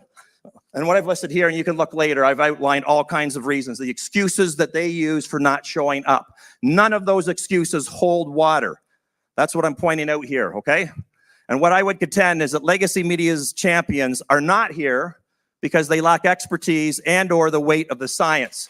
And the legacy media and your champions, okay, who are so emotionally triggered. I say to legacy media, where are your champions? Why do they continually hide? You have to understand, a person can't claim to be the fastest runner in the world, but then refuse to compete with others who lay claim to that. If your team doesn't show up, you lose by default, okay? So I say to why don't you legacy media, you set the stage, you set the tone, you set the place, I'll show up. Why don't you host a debate between me and your beloved Mr. Timothy Caulfield? Thank you very much.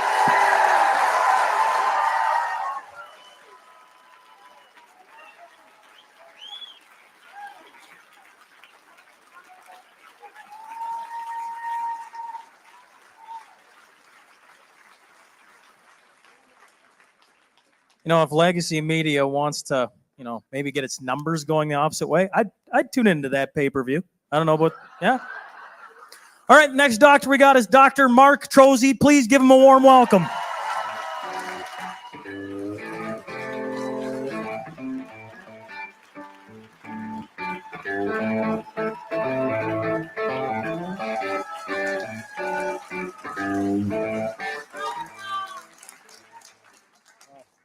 Well, we're in a house of truth. What an appropriate place to be. So I'll be very brief. I've practiced emergency medicine for 25 years. I taught critical resuscitation trauma medicine for a decade. Had an essentially spotless career and a good life and a nice house and a horse that I love to groom on Saturdays. That was my life until COVID. I was a frontline doctor in emergency, including a COVID designated site through 2020. And due to my inability of dancing and creating TikTok videos in the empty hospital, I researched. Thanks.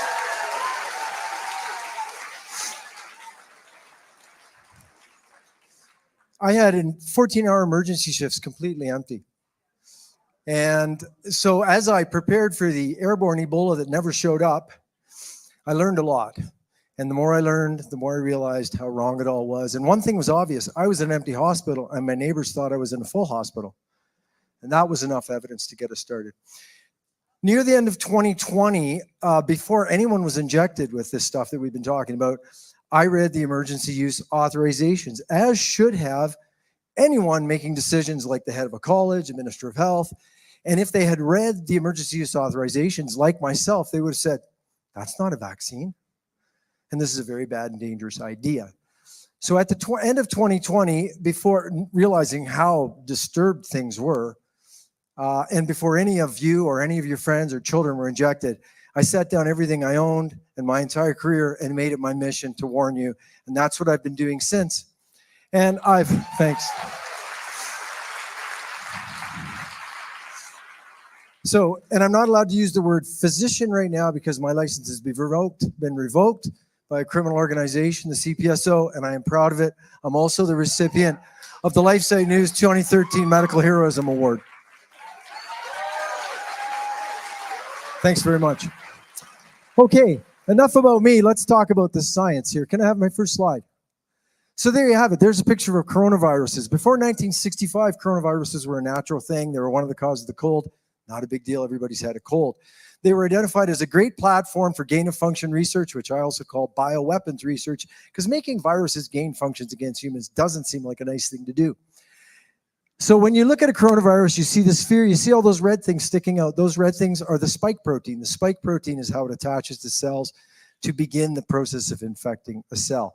Now, if I took some of those, like Dr. Bridle would be an expert in doing, and I modified them, weakened them, fragmented them, and then injected those weakened virus or fragmented viruses into a person, a small number, that would be a vaccine. It would be a bad idea. It won't work for respiratory viruses. It would be a terrible idea for coronaviruses, but that would be a vaccine.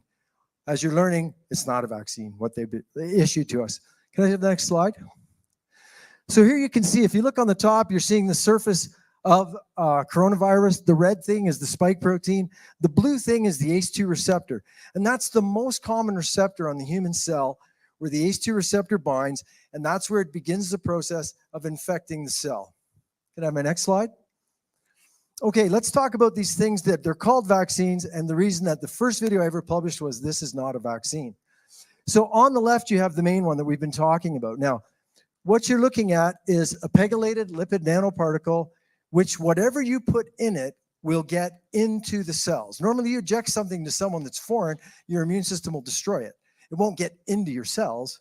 But pegylated nanoparticles are a delivery system. Whatever you put in them, they'll get into the cell. So what did they put into it? Well, what they told us they put into it, as you've learned from Dr. Speicher, they put some other stuff too. But what you're told was put into it was this modified messenger RNA carrying the genetic code for the spike protein of the man-made virus. Okay? And there on the other side, you see the other version where instead they delivered DNA for the same purpose in modified monkey adenoviruses. Does anybody want this in their kids? Me neither. Can we have the next slide? So that's why I put it up there as a Trojan horse. In other words, they put something in, it sneaks it into your cell, and surprise, it's Odysseus and the guys here to, kill the Trojans. Let's talk really briefly about how you go from chromosomes to proteins. Now, proteins, we think of protein as something we eat, and it's important to eat protein to get the parts to build our own proteins. The parts are amino acids. Your chromosomes, which live in the nucleus of your cell, chromosomes don't leave the nucleus. And they have massive length of genetic code all coiled up. And when you need to make a protein in your cell, it uncoils a special segment, a gene sequence, and then messenger RNA molecule is made that corresponds to it. Now that messenger RNA molecule then leaves the nucleus out into the main body of the cell, and there it attaches to the protein making machine called the ribosome.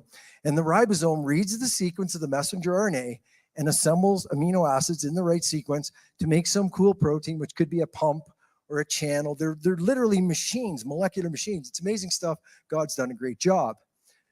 So that's what's supposed to happen in your body. So what were people given in these injections was pegylated nanoparticles that could get into the cell, carrying this highly modified, unnatural version of messenger RNA to make your ribosome make the most toxic part of the spike protein, or of the coronavirus, which is the spike protein. Now, as Dr. David Speicher pointed out as well, we've learned there's also DNA in there, a bunch of genetic sequences. We're still figuring out what some of they are. And included in that is that SV40 promoter sequence. And the SV40 promoter sequence helps the other DNA get into the nucleus and get integrated into your chromosome. That's called genetically modifying people. Nobody signed up for that when they got a safe and effective vaccine. Can we go to the next slide? Okay, so I want to just talk briefly about mechanisms of injury. Now, any one of us here tonight could write 2 or 3 books on the subject. There's a lot. So I just want to look at some of the main ones. First of all, the spike protein. It's toxic. We knew that. That's old research. Polyethylene glycol. That's what's used to stabilize those lipid nanoparticles. That's toxic. 70% of people, if you get it into their body instead of in their digestive tract or on their hair, which is bad enough, they'll have an adverse immune response. Pegylated lipid nanoparticles, I think Dr. Bridle just did a pretty good job of explaining how toxic they are. Quasi-autoimmune disease, what am I meaning by that? When a human cell makes a foreign protein, and that foreign protein is on its surface, it no longer looks like a human cell. So what does your body do? It attacks it. And that's what you see in these kids' hearts. That's what you see in the aborted penises, the aborted placentas. That's what you see in the people with kidney failure, is that the tissue is marked with spike protein and the immune system attacks it like it would a foreign graft, like a transplanted organ. Why don't you hear about that in Canada? Well, you hear about it from us because no one is doing the proper pathology to reveal it. So like Dr. Cole said, if you don't look for it, you won't see it. It's easy to see. We've got lots of evidence of that. Go on my site, you can look at microscopic pictures. Antibody-dependent enhancement. Very common, especially with coronaviruses. What does that mean? Yes, when you get the body to produce a bunch of spike protein, your body will make antibodies against it. But guess what? Especially after a little while, and especially with coronaviruses, that antibody will help the virus infect the patient. It won't protect the patient. It helps the virus get past the innate immune system, and it helps it infect the immune system. So literally, you make antibodies that enhance the infection. Antibody-mediated selection and the golden rule. One golden rule of vaccinology is you never vaccinate your way out of a pandemic. Now, we could argue this wasn't a pandemic because the mortality rate laterally without the mandates wasn't high. But there was a very infectious virus spreading through the population. When you vaccinate into that situation, instead of you having a couple of month pandemic or a couple of month episode, getting herd immunity and getting on with your life, you drive the evolution of the virus. So what happens? You get one variant after another variant after. It's been 4 years. We're still getting new variants. Does anybody think that's normal? That's by violating the golden rule and antibody-mediated selection, driving the evolution of the virus. Immune system disturbances. Well, we could write a book on that. But the bottom line is you end up increasing all infections. Everybody's seeing the shingles. And you end up increasing cancers. And there's no question. Anybody know anybody with cancer since the jab? Sad. Blood clots. The modifications they made to the spike protein, both on their virus, Fauci's virus, and in the corresponding spike protein produced in our friends and neighbors who were injected with this stuff, they modified it. They eliminated something called hemagglutinin esterase. It's very fascinating. I've released a video and an article on it. The bottom line is that's one of the mechanisms why this virus, and especially this jab, which fills the blood with spike protein, is very good at causing blood clots. DNA contamination and SV40 sequences, we've covered that. That also has a big effect of disrupting tumor suppressor genes, which means another reason to get cancer. This thing has multiple ways to generate cancer. Ribosome frame shifting. Remember I said that messenger RNA wasn't a natural one? They modified it. One of the letters in the mRNA alphabet, instead of it being uridine, they made it N-methylpseudouridine. Bottom line is, it makes it hard for the ribosome to read it, and the ribosome screws up. So sometimes it'll be producing the spike protein, and the ribosome will flipping around and going the other way, and it makes a, I don't know, protein. Or it can make little chunks of a protein and spit them out. So in addition to, probably about 95% producing spike protein, you end up producing a whole bunch of other chunks of proteins, who knows what proteins. That means that the person's immune system is at risk for developing an immunity against a similar protein in your body. And you do enough random stuff like that, you're triggering autoimmune diseases. And as you know, autoimmune disease off the roof. Of course, the doctor's still in the system. This isn't real. So therefore, they diagnose all the diseases, but not the cause. And more. And yeah, like I say, we could go on more. But just to give you an idea of a little reason why we're a little bit concerned about this injection. Could I have my next slide? So, probably seen this. Okay, the Canadian data has been a sham. I've written about that. I mean, Dr. Patrick Phillips and others who tried to report an adverse event lost their license. The events were rejected. So guess what? No adverse events in Canada. But how about reality? So here's the US VAERS data, an underreporting system. What you see here is from 1990, adverse events reports for all vaccines, for all diseases, all together. Well, what happens in 2021? Anybody see a problem? You go from 200 to 50,000. Could I have the next slide? And the same with death. And God bless Dan Hartman and what he's going through, and a lot of others are going through, whether it's their parents or their children or their loved ones or their wife or husband. Can we go to the next slide? Okay, remember we talked about antibody-dependent enhancement? It's going to make you more likely to get infections. Now, if you guys want to look at more of this, just type Romania. The presentation I gave to the Romanian Parliament in November. But just one piece of data. This is the Cleveland Clinic study published in April of 2023. And what you're looking at is the accumulation of COVID infection over time. And you've got 5 graphs. The bottom one, the black one, that's people that didn't take any of these shots. The next one is 1 shot. The next one is 2 shot. The next one is 3 shot. The next one is 4 shot. So what do you notice? Every shot makes you more likely to get sick with COVID. Now, you'll see some data that shows, well, not for a little bit, but in the long run, yes. So sometimes you get a few months of protection, but in the long run, it's all downhill. And on average, it was 17%. Every shot boosted their risk of infection 17%. Now, I'll be honest, the adverse events, the blood clots, the cancers, and all their stuff is way worse than this. But think about it. Here you have an injection that has got a million ways to kill you, and it makes you more likely to get sick with COVID. Can I have my next slide? This is the heading of an article. You can see this isn't news. Dr. Paul Alexander and myself published this article in 2021. Children should be free and never COVID injected. Why? Well, let's look at it just, thank you. Amen. So I just want to explain a few of the reasons. Remember those ACE2 receptors? That's how the virus attaches to the cells. Well, COVID is a respiratory infection, generally an upper respiratory infection. Children have almost no ACE2 receptors in their upper respiratory system, which means the viruses can't grab on and infect them. It's very hard to infect a kid.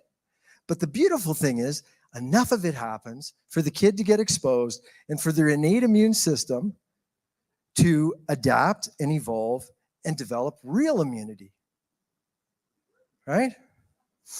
So kids were at zero statistical risk of death or serious infection from COVID, at least if they didn't have any of this. So the strong innate immunity of kids is incredible. They come into this world ready with an innate immune system, especially a kid who's got a healthy mom that was breastfed and all this stuff. And that immune system needs to train, right? The pathogens in our world, they're evolving. And I'm not proposing evolution. Thanks God for the creation of life. But I'm saying evolution is a part of science. Things do evolve. So they need to meet the pathogens that are in their world when they're born. And then they need to synchronize them with themselves, their own immune system, with those pathogens. And through our life, we keep up. If you block a kid from meeting SARS-CoV-2, you block that and you've committed what's called the original antigenic sin, an interesting word in science given that we're in a house Scott here. Now, kids not getting sick, but getting the infection. Now, remember, there's a difference between getting the infection, in other words, being exposed to the virus, developing some immunity, and getting sick. So kids don't generally get sick, but they get immune. The more people that are immune, you develop herd immunity. It's a bit like a fire. You ever try to build a fire with wet wood? Doesn't work very good. What about one stick of wet wood? Well, maybe. What about two? The more wet wood, you get to a point where you can't light the fire even if there is some dry wood. So the truth was isolating people who were at risk voluntarily and letting everybody else go on with their life, especially the kids. Play in the park, get out in the sun, build your immune system. You develop herd immunity, and then granny's safe, even if she's on home oxygen with lung disease, because the infection's over. This would have been over in a few months, like it was in a Wuhan study that involved 10 million people 3 months after lockdown. And kids rarely transmit COVID. And this was a studies going back to 2020, where they said, well, geez, a couple of kids got COVID from the teachers, but they weren't very sick, but teachers didn't get COVID from the students. Isn't that interesting? Kids don't spread COVID. So we've been through a lot of lies. Can I have the next slide? Okay, this should break your heart if you thought the world was honest. So the UK child mortality data, and this is for the period of the 1st of January 2021 till the end of March 2022. Now, there were different age groups. Now, I've picked one of the worst ones, but I can tell you, I can't find an age group where it turned out to be a good idea. The elderly had a very high mortality rate from this injection. But let's just look at kids. This was specifically data from the 10 to 14th, and given our limited time, I didn't want to plaster you with an hour of data on this. But let's look at this. You see that green line, 0.33? Okay, that's UK data of the rate of COVID death per 100,000 kids between 10 and 14 that weren't injected. Then you go one injection, two injection. The red, that's the kids that got the full shots, 2 shots and a booster. Look at that, 300 times more likely to die of COVID. Here you have them, you know, about 90 times more likely to die of anything else. And here you have the overall death rate. So in other words, you take children 10 to 14 years old over that time period, per 100,000, you'll have 6.1 deaths among children that didn't have any of these injections, and 500. That's 82 times more likely to be dead in a year. Would anybody give your kid a shot if you got, you know, honest disclosure? Hey, we're going to give you a shot. It's not a vaccine. It's a genetic experiment. It's highly toxic. But your kid's at no risk from COVID. But I promise you this. Your kid is 82 times more likely to be dead than all the other kids if we give them 3 shots. That's real data. That was known by the end of 22, and that was predictable, which is why I launched this mission before anybody got a shot. Can we have the next slide? So this was the question that, one of the questions given to us, the other doctors and scientists who came here, which is, why are the unexplained deaths of children in Alberta up 350%? But as we were just explained, it was a typo, it was over 3,000%. Well, I think I've answered one of those questions, the shots. But you know what? The mortality rate, unexplained deaths, was also up in 2020. And why was that?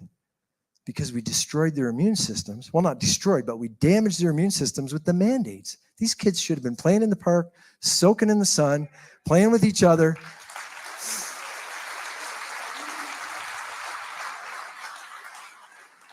And that is why by the fall of 2020, so before the jabs were even rolled out, if you look at hospitalizations due to RSV, a different infection, not COVID, the hospitalizations in all the countries that were injected on average was up 700%. 7 times as many kids were so sick with RSV, they're in hospitals. So the other thing is, why unexplained deaths? In other words, whatever your unexplained death in kids was up, that's not all the kids that died from this nonsense. That's the ones that were diagnosed as unexplained. Now, unexplained death wasn't really a diagnosis of significance until a few years ago, and then it became a leading cause. Well, why is that? Well, ask a doctor who tried to report an adverse event or an adverse death. Like myself, they had their licenses stripped, and their reports rejected in this country, in Canada. So unexplained, that's a bit of a weak thing. But anyways, we certainly have plenty of reasons to know why more kids are dying and why there's more unexplained deaths and why there's more myocarditis deaths and everything else. They built stroke units for kids after these shots were rolled. You ever have a stroke unit for kids? And they said, the doctor's like, oh, well, I'm in the cult. I'm going along with it because I have to. Well, that's where we are. Can we have a look at the next slide? Okay, so let's just talk practically. I mean, we've got obviously a political disaster, and thank God for the UCP. Thank God for leaders like Eric Bouchard.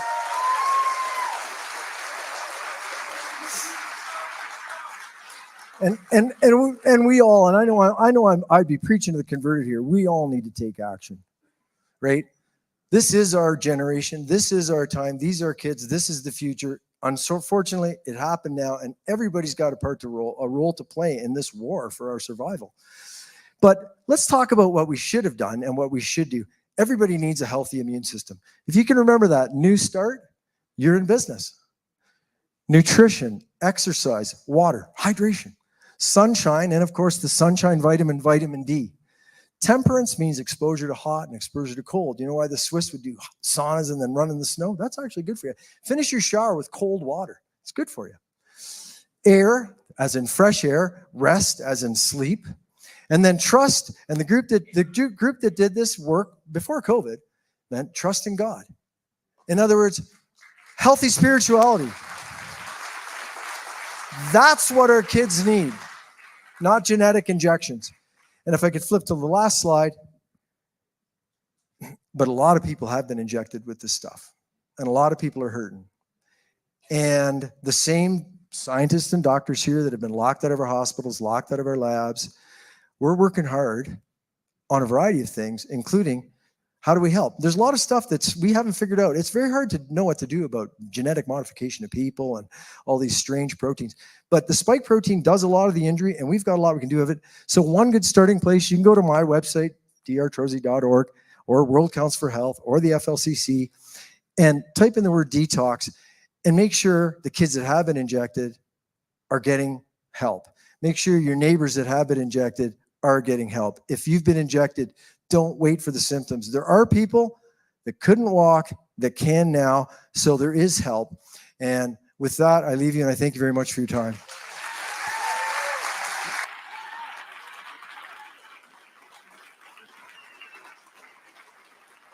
Well done. Yep. Dr. Mark Trolzi.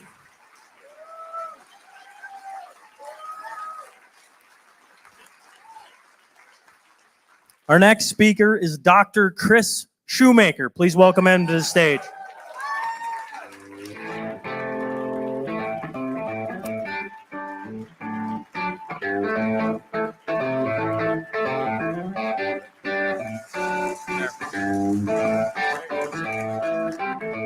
Okay, hi everybody. Well, I'm in the West. All right, this is good.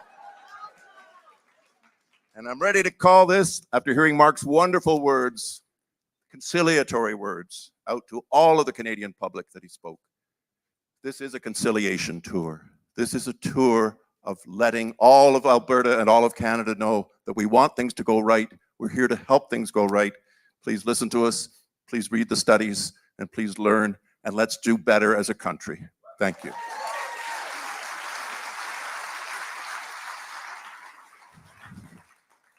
I'm a quarter Albertan now because yesterday I came down to this lovely building when it was its primary function as a church, and I came to church here. And I didn't have a car, but I didn't mind a walk, and it was only 45 or 50 minutes, and I walked the McLeod Trail for 50 minutes and came to church.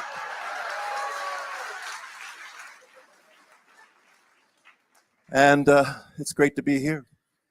And part of what I've done is make speeches at one place or another, and certainly a fair number of interviews. And I think it's sometimes a good idea to give the feeling that, hey, you're in your living room at home, and what would it be like if we were watching Dr. Chris interview with Laura Lynn, Tyler Thompson? And what if he was telling Laura Lynn all about the hidden heart damage that was going on in our hearts, even when we're feeling well, even when we haven't been diagnosed by myocarditis? What is the jab actually doing to our physical body? And there's a study out of Japan from a Dr. Nakahara, and it's actually from 3 or 4 other centers. Anyway, in the short film, which you're just about to see, I'd like you to see me telling these facts to Laura Lynn. Please just concentrate on the screen and enjoy these facts, or, well, unfortunately, the right word isn't enjoy. Learn these facts from this interview. If we could have the first video, please. Emission tomography. Positive emission tomography is used all the time to follow up for cancer patients. You're looking for metastases. You're looking for areas of the body where there might be a whole bunch of blackness, small, little, and sometimes large areas of blackness, which is lymph nodes overreacting or metastases going to parts of the body. And the way it shows up is that it takes up extra glucose into those metastases and shows you the danger that you're now getting into because unfortunately the cancer treatment hasn't worked. That in a general sense is what PET scans are used for. In this instance, the doctors were actually a bit confused. They couldn't understand, well, why is the heart showing up black on our studies? The heart never has strange or extra glucose uptake. If you see in this study in front of us right now, there's 2 hearts to the left. Those are non-vaccinated people, and the heart is a soft gray in the middle of the chest. You can almost barely see it. It's not a whole lot different than the lung tissue or the arm tissue. It's a soft gray. You can see the liver just slightly darker gray below the heart. That's in the 2 pictures to the left, the unvaccinated. 2 vaccinated people out of the 700, and by the way, all 700 vaccinated people had hearts that looked like these 2 pictures on the right. The 2 pictures on the right are showing blackness, high level doubling of the amount of effort. In this in the one that's third over, it's 100% elevation and effort, 100%. The one to the far right is at about 50 to 60%. So it all gets graded out. If you look down to the larger efforts below, when you see just the heart being downed in a semicircle, the dark redness or the dark blackness, that is a heart that is working 100%, twice as hard as it should, and it does it for 6 continuous months after 2 vaccinations. These people, by the way, Laura Lynn, were feeling perfectly well. They weren't having chest pain. They weren't having sense of myocarditis. They think that everything's just fine.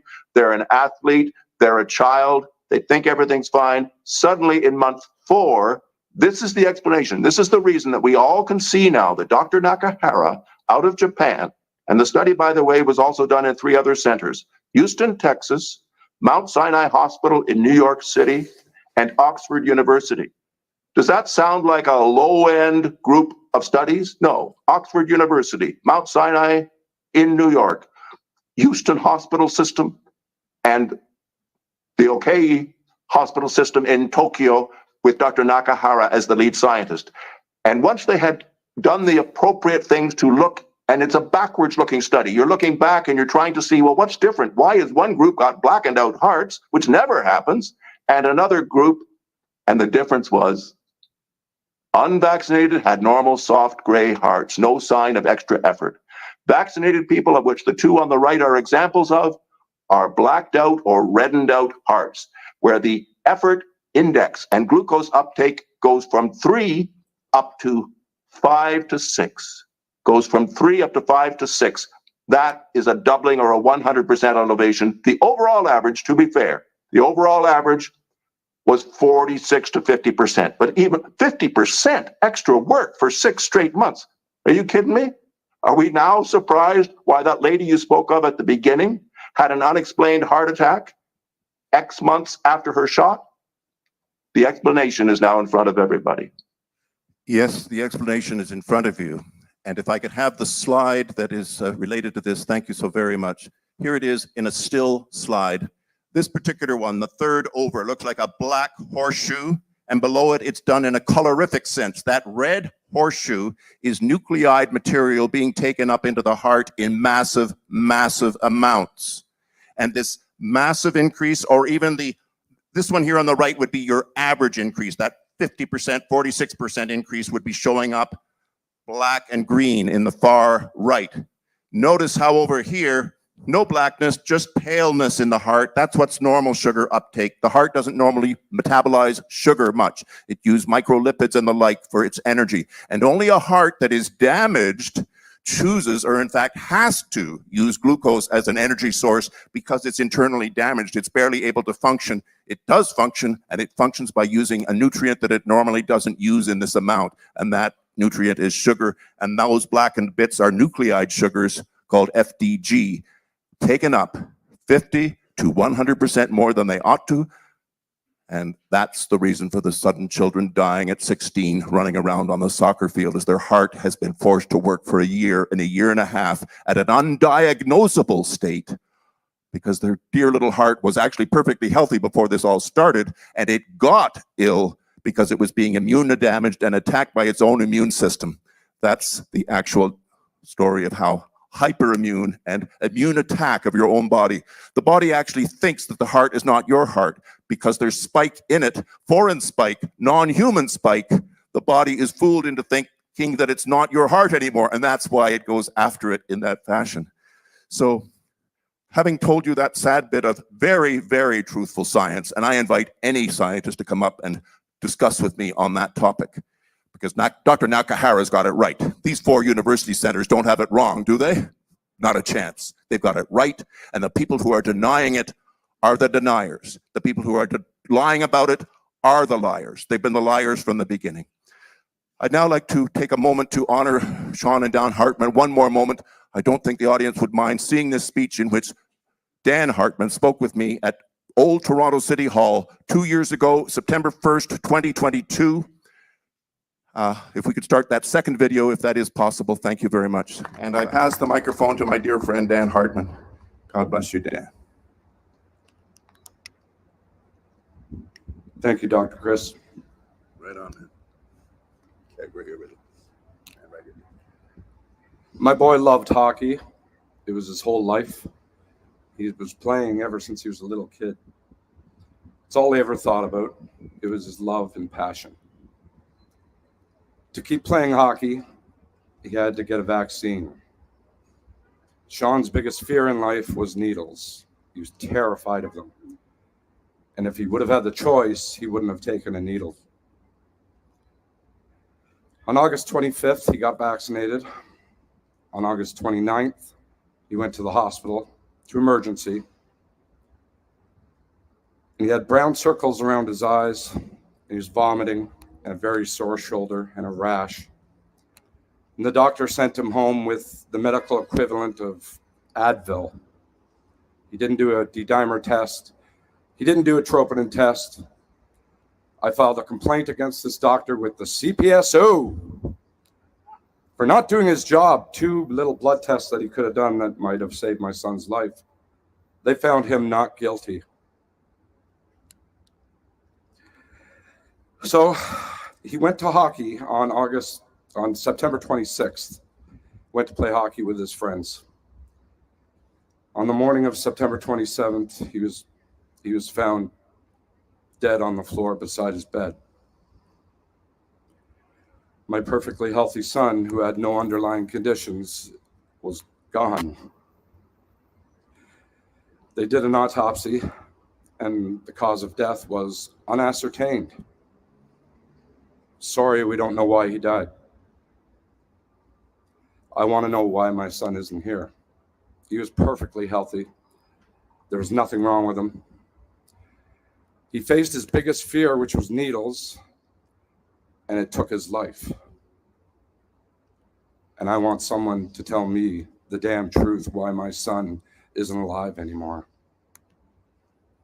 This man next to me has been a doctor for over 45 years. He's worked in emergency for 25 years.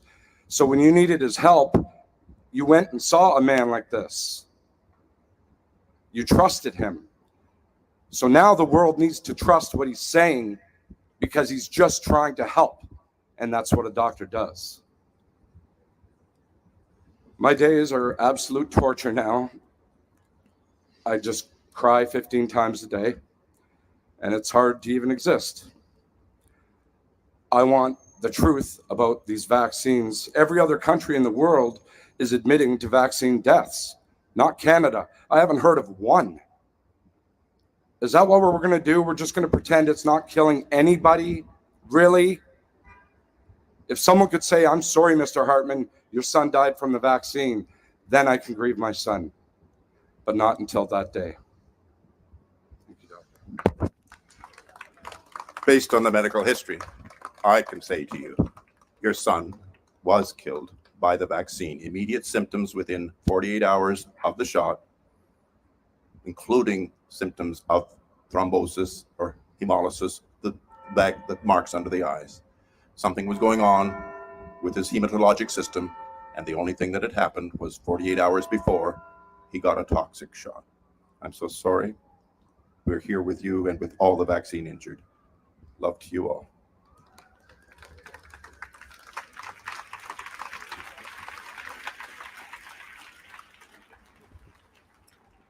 Thank you, Dan.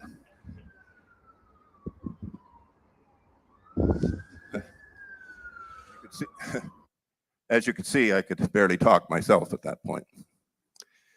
And the stories are legion. The stories are tens of thousands across America and Canada as we speak. To our politicians, is it fair that we have stories like this one in the tens to 20s of thousands across America and Canada?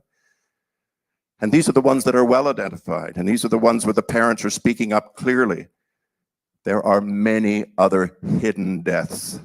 As a doctor, I know death happens so easily. You have to be careful before you cross the street. You have to look both ways. The bus will take you out otherwise. You have to be careful with your nutrition and immune system. If you're not careful with your immune system, the immune system is the only thing that keeps the crap in your gut from winding its way up and getting to your brain 3 days later. It's not magic, it's perfection. We've got a perfected, wonderful immune system that will keep germ elements at bay 99.9% of the time. And we have abused that by allowing a genetic harm agent to go into our bodies. It was designed in parallel.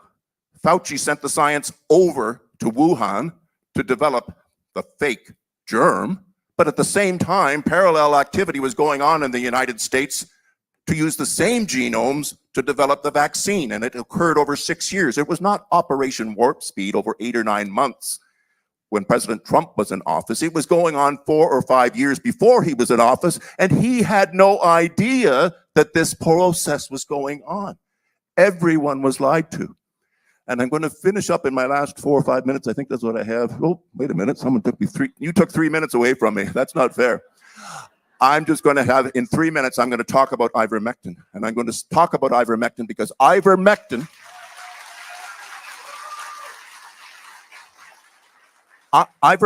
was known for 12 years. It was researched after SARS-CoV-1. It was researched in all the labs around the world.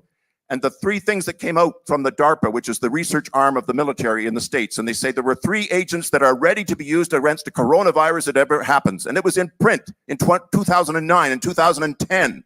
And it was in print that the 3 agents that would help marvelously were interferon, hydroxychloroquine, and the best of all was ivermectin. All the top scientists knew this fact, and the only way it got hidden is it was chosen to be hidden. These agents, which had been used for 40 to 45 years to keep people from suffering from malaria or succumbing to malaria, I prescribed hydroxychloroquine all the time to parents, to children, and they would go and they would come back from Vietnam or whatever, and they'd be perfectly fine. And the studies showed that these worked marvelously against any coronavirus infection.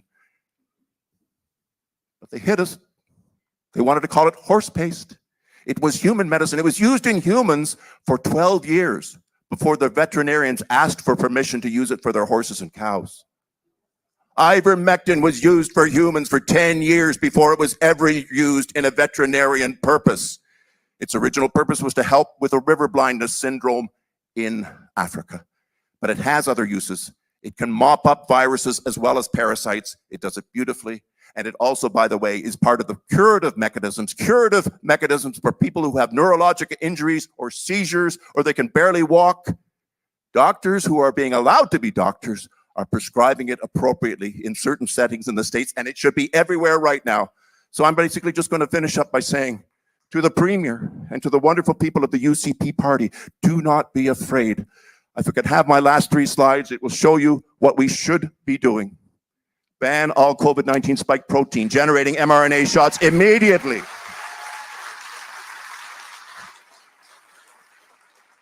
They are causing immune toxicity and cardiotoxicity and the like. So that's why they have to disappear off the shelves tomorrow. Number 2, start regular availability of the ivermectin in all pharmacies starting July 1st. It'd be a wonderful thing to do. It's what we should do. Ivermectin saved 90% of the lives that were otherwise diseased. We lost 50,000 people here to COVID. We would only have lost 5,000 if we doctors had been allowed to prescribe ivermectin back in the early 2021 or 2020. We were banned from doing it. We were banned from talking about it. And the medical morons at the top have been nefarious. They've been harmful. They've harmed you. They've harmed your family. They want to harm your children. Don't worry, your kids basically don't need ivermectin because they get rid of it just without even needing it. But it's the adults that need the ivermectin. The adults are at risk of death if not treated in those first 3 or 4 days. I got my only case of COVID after 11 days after my second jab, but I had worked in a COVID clinic for 1.5 years, never once catching COVID, with no immunization, no shots in me whatsoever. At the very end of my time working in the clinic, I was coerced into the thought that I had to take it. I didn't know then what I know now. I didn't know it was human generated. I didn't know Fauci had done what he had done. But so I took my 2 jabs. And 11 days after my second jab, that was the only time I got COVID. And I saved my life by taking 3 days of ivermectin, and I felt perfectly fine on day 4. I never went near the ICU. So,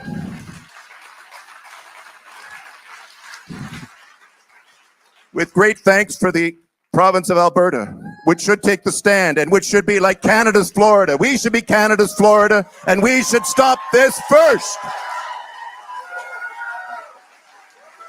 Thank you, everybody.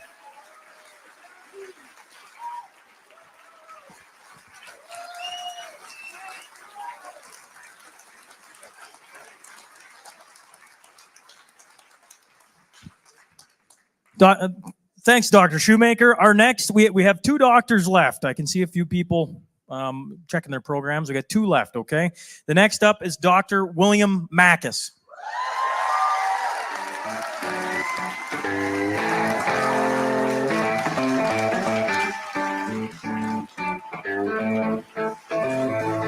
Thank you. Thank you very much. Thank you. Oh, what a beautiful, beautiful welcome. Thank you so much.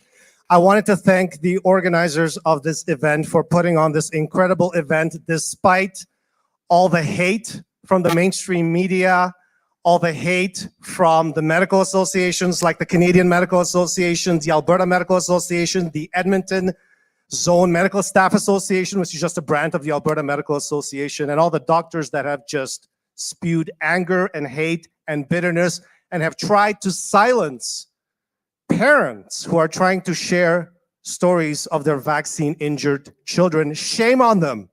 Shame on them. So thank you so much for this opportunity. This is a truly historic event, and I believe that it will be remembered as a turning point in an absolute nightmare of the past 4 years. My name is Dr. William Makis.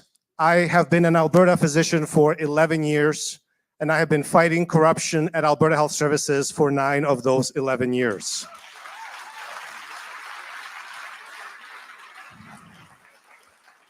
I have the largest social media following of all doctors in Canada. I have 250,000 followers on social media. That's just a few short of Alberta Premier Danielle Smith.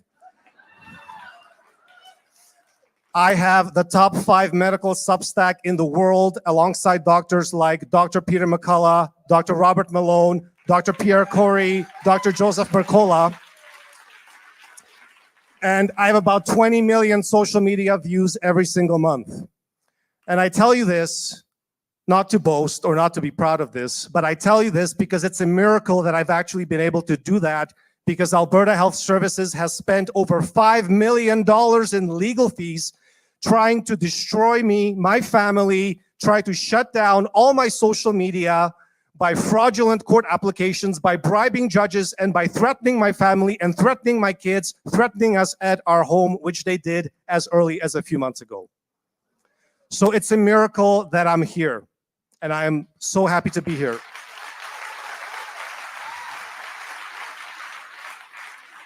I also have the most peer-reviewed publications on COVID-19 vaccine injuries of any doctor in Alberta.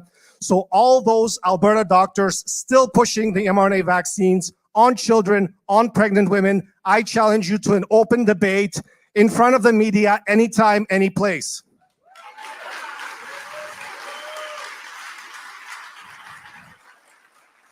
Next slide, please.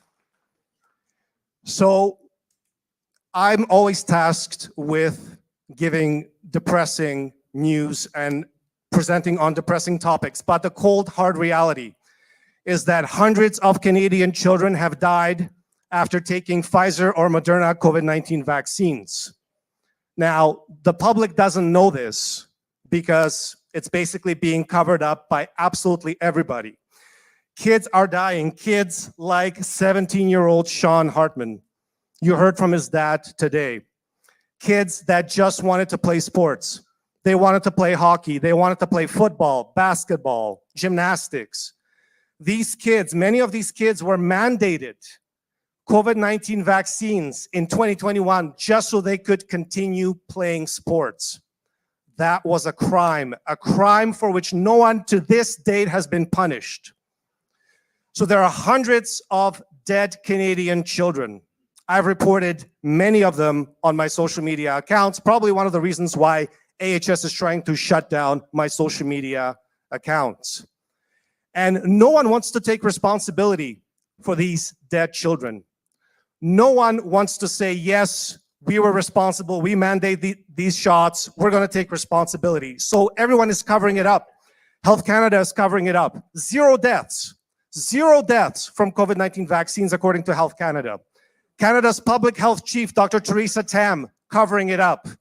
Alberta Health Services, covering it up. College of Physicians and Surgeons of Alberta, covering it up. Canadian Medical Association, covering it up. Heck, the Canadian Medical Association is covering up the sudden deaths of their own doctor members. Hundreds of Canadian doctors who have died suddenly or unexpectedly. Do you know what the Canadian Medical Association did so they could keep running Pfizer ads? They deleted over 1,000 entries of dead doctors from their website so Canadians couldn't compare how many doctors are dying now since the rollout of the vaccines compared to before the vaccines rolled out. That's the Canadian Medical Association. Did you know that the new Canadian Medical Association president, Dr. Joss Reimer, attacked this event? The Alberta Medical Association attacked this event. They want this shut down. They don't want anybody talking about it. And I understand. Nobody wants to talk about dead children. Can you go back to the previous slide?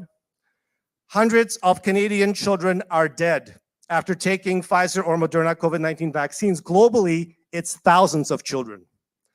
Thousands of children have died after taking the COVID-19 vaccines. I can tell you, I reported hundreds of them. In fact, in the US VAERS, Vaccine Adverse Event Reporting System, there are 538 child deaths. 538.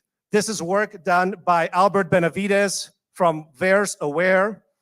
He discovered a lot of these child deaths because the United States is hiding them. Do you know how they hide these child deaths in VAERS? They don't put the age in the age category. So when you search for child deaths, they don't come up. They just put the age in the description. No one can search for the description. He had to use advanced algorithms to discover most of these deaths. I've read most of those 538 VAERS reports of children dying after taking a Pfizer or Moderna COVID-19 vaccine. I've read them. And I challenge every single Alberta doctor who is still pushing these COVID-19 vaccines and saying they're safe and effective, read at least some of those VAERS reports. Read them.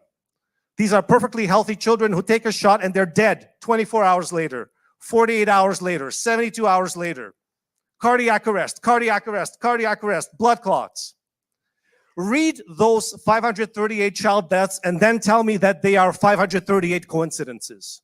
I dare you. I dare every single one of Alberta's 11,000 doctors to read those reports. They won't. They won't do it. Heck, they won't even tell their patients about any of the risks of the vaccines. Next slide. The World Health Organization, from the VG Access report, tells us that there are 200,000 deaths, 200,000 injuries that have been reported from COVID-19 vaccines, 200,000 pediatric injuries. And 65% of them are girls. We even have publications, peer-reviewed publications of at least 4 child deaths. Next. There are very serious adverse events where kids require transplants, for example. Liver transplants, heart transplants, lung transplants. Doctors are not allowed by the colleges to tell parents about these risks. Alberta Premier Danielle Smith said, we give the choice to Alberta parents. That is incorrect. What kind of choice is it when you're not informed about the risks as a parent? That's not a choice. That's not informed consent. Next. Cancer is going to be the big one.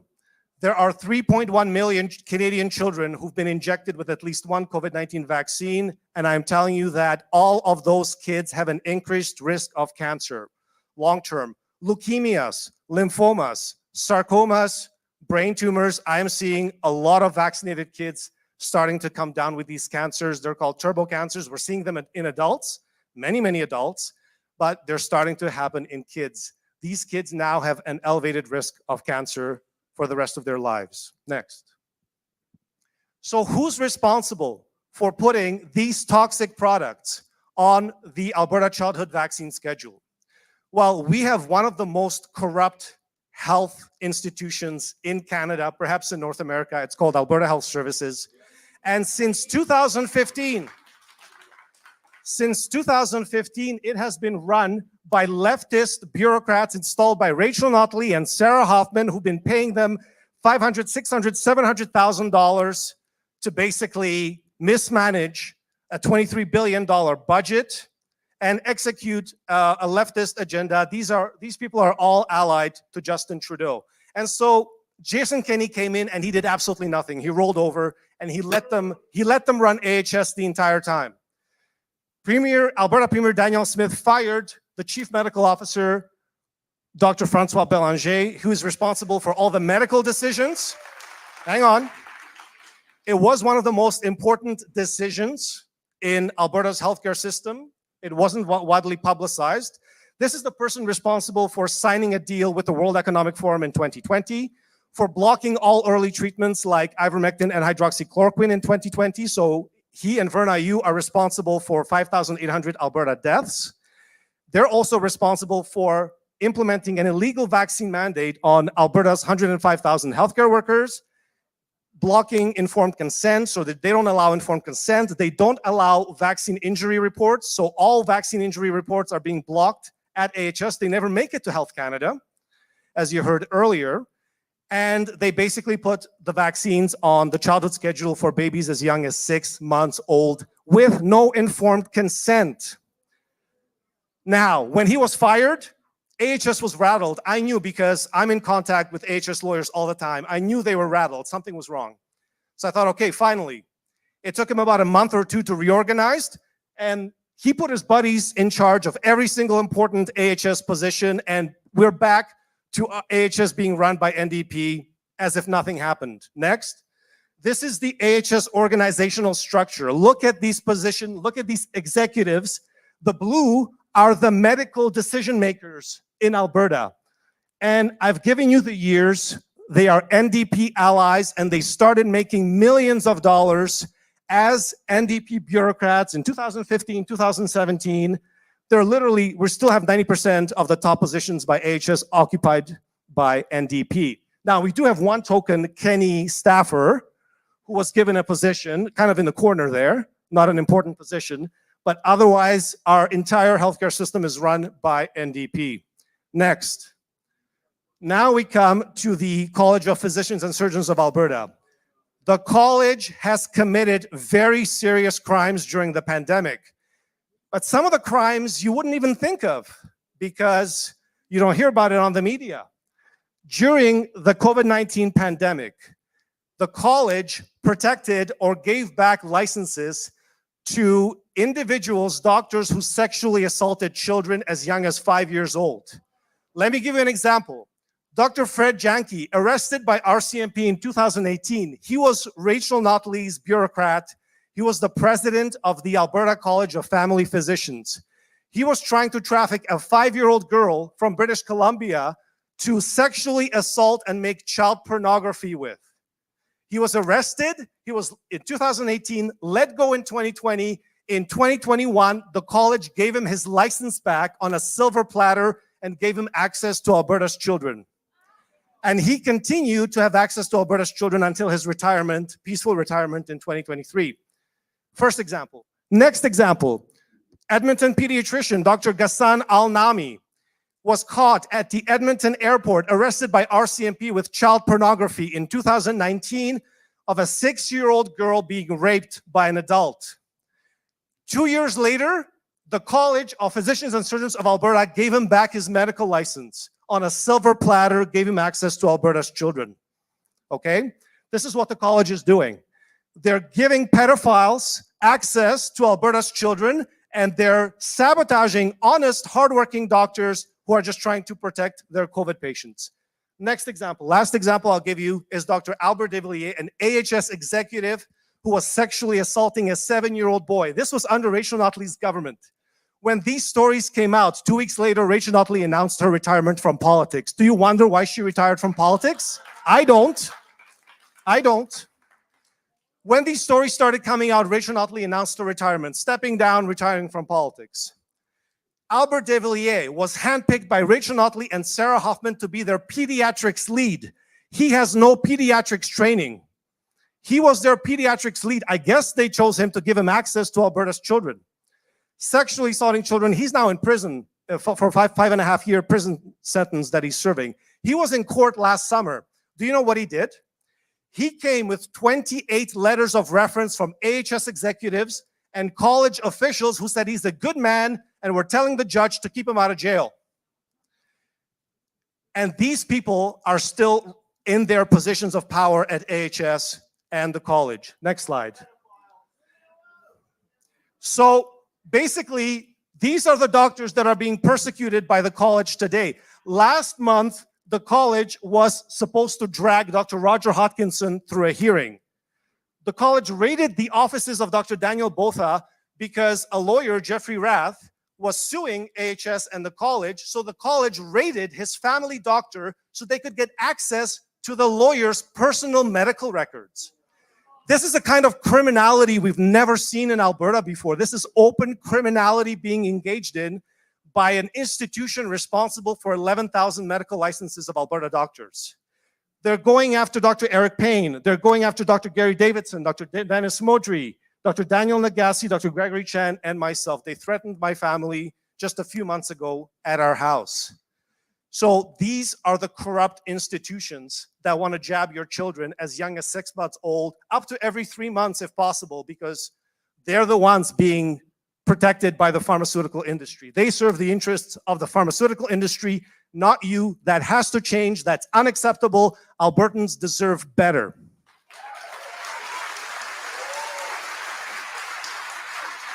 Next slide. And I just wanted to point out some of the people who are trying to shut down this conference so that people, so that us speakers, we would be silenced, so that you wouldn't hear any of this information. Luann Metz, Dr. Luann Metz is an NDP MLA. She sabotaged Alberta's hydroxychloroquine trial that would have allowed 1,600 COVID patients access to life-saving medication. She has blood on her hands. She has the blood of 1,600 Albertans on her hands. She shut it down because of the LancetGate fraud, a fraudulent paper published on Lancet, and she didn't restart the trial. She was told by the WHO to kill the trial. She killed it, never restarted it. She called in the Alberta legislature for this event to be shut down. She asked Danielle Smith to shut this event down. That woman should have never been allowed to run for government, let alone be in government.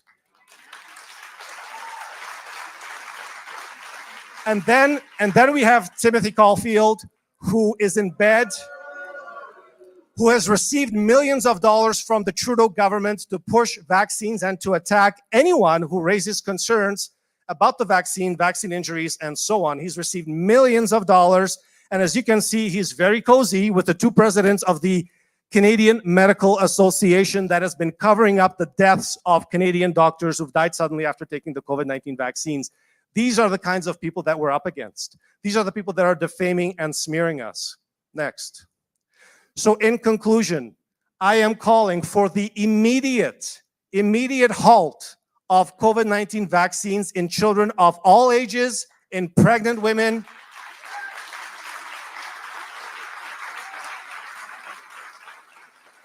And if it was up to me, I would halt it immediately, absolutely, for everybody. No one is benefiting from these shots. Nobody. But the least we can do is protect Alberta's children. I mean, that's the least we can do. I'm calling for all my Canadian physician colleagues to wake up and start abiding by your Hippocratic oath to do no harm.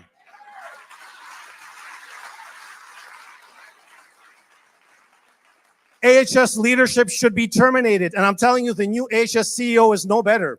She was an executive for the Alberta Medical Association, which tried to shut this event down. We finally need a cleanup of AHS. Enough games.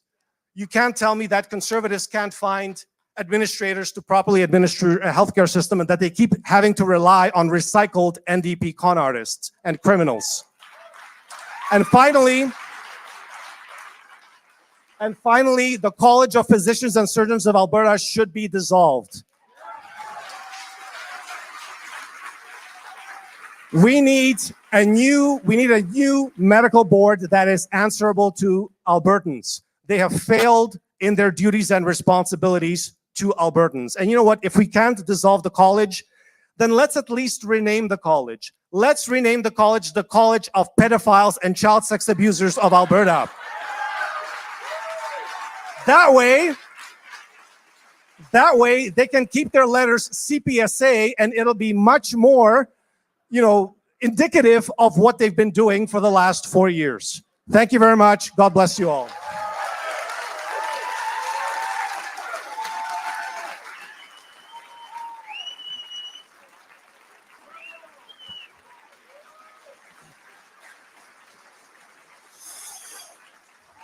Everybody's going to have to forgive me. I said 2 speakers, and then I had to go back and stare at a lawyer who I forgot to mention was going to speak. So you can imagine his eyes when I walked around the corner. We have 2 speakers left.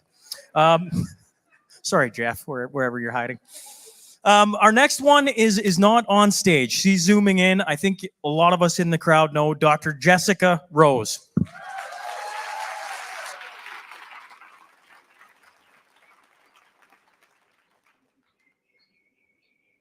Hi, everyone. I hope you can hear me now.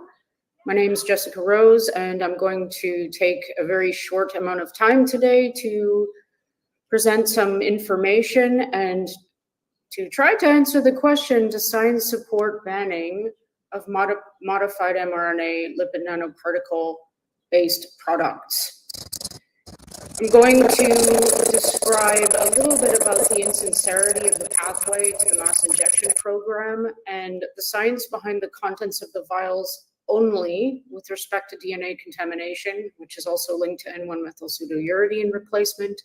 I'm not going to talk about frame shifting or the codon optimization, the mRNA misfolding, double-stranded DNA or RNA, or I'm sorry, the double-stranded RNA or lipid nanoparticle technology, but bear in mind that these are all problems as well with this platform.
Hello, can anybody hear me?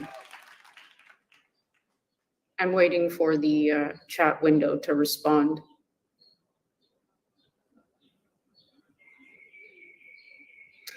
All right, I guess you guys can hear me. So I have about 10 minutes to inject you with as much information as I can. So I'm going to get started. I'm going to try to answer the question that was in the promo video, does science support banning of modified mRNA lipid nanoparticle-based products? And I'm going to just briefly mention why the pathway to the mass injection 19 products was insincere, and the science behind the contents of the vials only with respect to DNA contamination, which isn't supposed to be an issue in the first place. I will not discuss any of these other issues that are pending with this platform. I want to go right back to the beginning of the Pfizer clinical trial number here, and remind everyone of something extraordinarily important about how long it's meant to take to get a vaccine to market. Now, these are conventional vaccines I'm referring to, shown on this timeline. It takes about 5 to 15 years for a traditional vaccine or a conventional vaccine to get to market. And this is for a very good reason, because we have specific and distinct phases that are not meant to be overlapped, that take specific amounts of time as per the protocol, right up until FDA approval and pharmacovigilance is done. So this was reduced to 10 months. And this is in the context of 2 brand new technologies, the modified mRNA, which is modified with N1-methylpseudouridine swapped out for the uracils, and the lipid nanoparticle-based technology, which has ionizable cationic lipids. This has known toxicity in its profile. And just so that, oh, this isn't a PowerPoint presentation per se, that's a shame. Just so that everybody knows, I'm sorry you can't see what's underneath this window here, but instead of a 2-year follow-up for this trial, which didn't happen, following a 2-month follow-up, the participants that were in the placebo group were unblinded and offered the injection. Now, what this effectively does to a randomized placebo-controlled trial is destroy it. You cannot make conclusions from the data therein after doing so. So all in all, in brief, the genuine safety testing wasn't possible in the Operation Warp Speed timeline. It just wasn't. And the placebo group was intentionally lost, which effectively destroys the trial. The DNA that was used to produce the modified mRNA as per the ingredient, the primary ingredient wrapped in the lipid nanoparticle for injection, was made with something called a process 1 manufacturing procedure, which required the use of PCR, polymerase chain reaction, to produce the DNA for production of the modified mRNA. The commercial batches that went into people's arms were made with a different manufacturing process called process 2, whereby a plasmid, which is a circular DNA, E. coli system was used. So the DNA is synthesized, put into the E. coli bacteria, and the power of the doubling time of the bacteria, the fast growing time of the bacteria is exploited. So as the bacteria grows and doubles every 20 seconds, you have more and more and more and more and more DNA, which you can then linearize, use in vitro transcription and T7 polymerase to convert to your mRNA. And in this case, you add in N1-methyl pseudouridines to produce your modified mRNA, and then you're supposed to clean out the final product using a DNA so that you degrade all your DNA that is remaining. Now, what we think happened, as you'll see in the next slide, is that a lot of DNA was left behind, which means it wasn't cleaned thoroughly at the end of the process. And one of the ways that this might have happened is by the formation of DNA and RNA hybrids. This is something that happens in nature. It's not new to this procedure at all. And our body has mechanisms to remove these and to get rid of what we call R-loop accumulation, which are the introns that get excised out from the DNA when these hybrids form. But if you have R-loop accumulation by introducing massive amounts of these via a lipid nanoparticle, for example, into a cell, you can initiate a number of disease pathways such as cancer. This is a shame. I'm sorry that you can't see these as a PowerPoint presentation, but I guess the references are good enough. The DNA has been found in a number of vials, and this is very important. The results were reproduced, initially found by Kevin McKernan in his lab at Medicinal Genomics, reproduced in labs around the world, including in Canada by David Speicher. And he's tested the most vials. Currently, I think he's at 32. And in addition to finding DNA, which isn't supposed to be there in the first place, it was over the EMA limits, the commercial acceptance criterion. This is very important, or it's very important to note that these criteria are already too high because they were set in the context of naked DNA, not lipid nanoparticle encapsulated DNA. And of the first vials tested by Kevin McKernan, about a third of the nucleotides were found to be DNA. This is extraordinarily bad.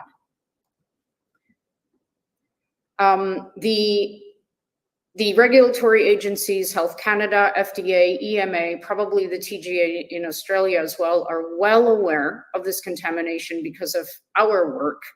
And we know this by FOIA requests from citizen journalists.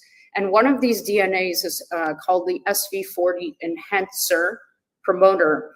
And the claim from these regulators, having learned of the presence of this DNA, is that it's not a problem because they're not functional. Now, I have three things to say about. One, they are functional.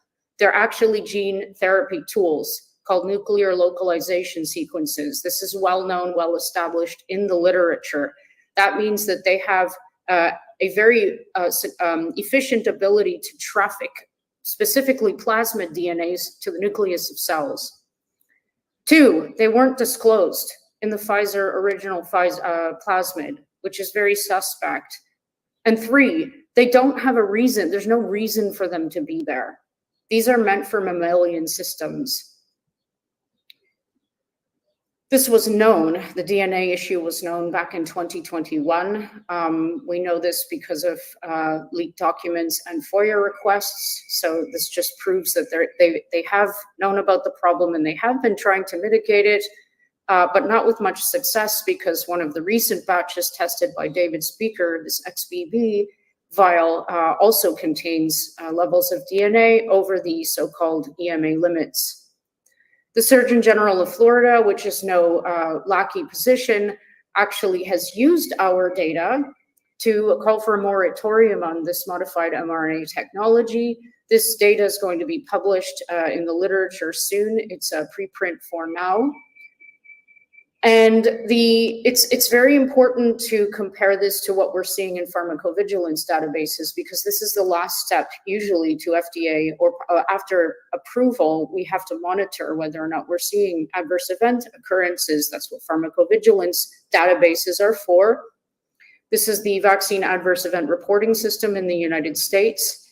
And it's very important everybody know that foreign lipid nanoparticle introduced DNA could lead to oncogenesis. This is known. This is not something I'm just saying. This is not new in this context. This is known. This is why we test for the presence of DNA in products that might carry it for manufacturing. So this is the cancer signal that's arising from VAERS, starting from, in the context of the COVID products, starting from 2021. And previously, from 2018 through 2020, this is for the cancer signal for all vaccines combined. So you can see there wasn't much of a rise in the signal from between 2020 and 2021. But what's concerning is that there's a continuing rise after that. And this is even more significant when you consider the fact that the shot administration is going down. And on the right is the exact same plot and effect for the Moderna products. And these are normalized against the total number of adverse events in the database. This is exactly the same concept with just a more striking profile for breast cancer specifically. And you can see that on the left here, that there is more of a striking contrast between 2020 and 2021, which has yet to be explained. And these reports are on the rise despite lowering numbers of administrated product. Getting back to Canada, in the US VAERS database, there are 8,348 reports originating from Canada. And of these, getting back to children, there are 117 reports for children ages 0 through 12. I just randomly picked 0 through 12. And remember that the younger children didn't start being injected until later. So these numbers, to me, any number would be significant. This, to me, is a lot of children to have been reporting, pardon me, especially in the context of the timing. So as you can see here, 54% of these reports were filed immediately. This is as per, say, an anaphylactic reaction. 64% were filed within 24 hours. And 68% were filed within 48 hours. This is important to consider because the way that we determine a cause-effect relationship from epidemiological data, which this is using something called the Bradford-Hill criteria. There's 10 of them. One of them is temporality. So in order to have a cause-effect relationship, you have to have something come before something else. And the shorter the time frame between those two things makes it more likely that there's a cause-effect relationship. So nobody would refute that if somebody got an injection and suffered an anaphylactic reaction within, say, 10, 15 minutes, that shot didn't cause that reaction. Am I correct? So that's what we're talking about here. 44% of these were considered to be serious adverse events. Now that includes death, hospitalization, life-threatening illness, birth defect, an emergency room visit, or a debilitating condition imposed. It's very important that everybody know that the upper limit for a serious adverse event percentage within any adverse event set of data is 15, 1-5. So this is almost 3 times the upper limit of what's acceptable, let's say, for the percentage of serious adverse events in any database. One of these reports was made for a 6-month-old baby who died. You can see the agency number and the VAERS ID here if you want to confirm this. And disturbingly, this baby went into shock and they just had no pulse quite quickly. And there was no autopsy done, and there was no causality assessment provided. And even the agency, the reporting agency, considered this to be medically significant. I'm not sure anybody wouldn't consider this medically significant because we were talking about a healthy baby prior to this. Has anyone heard of this? I hadn't before I looked into the data. So to answer our question, I forgot to set my timer. I'm sure I'm on time.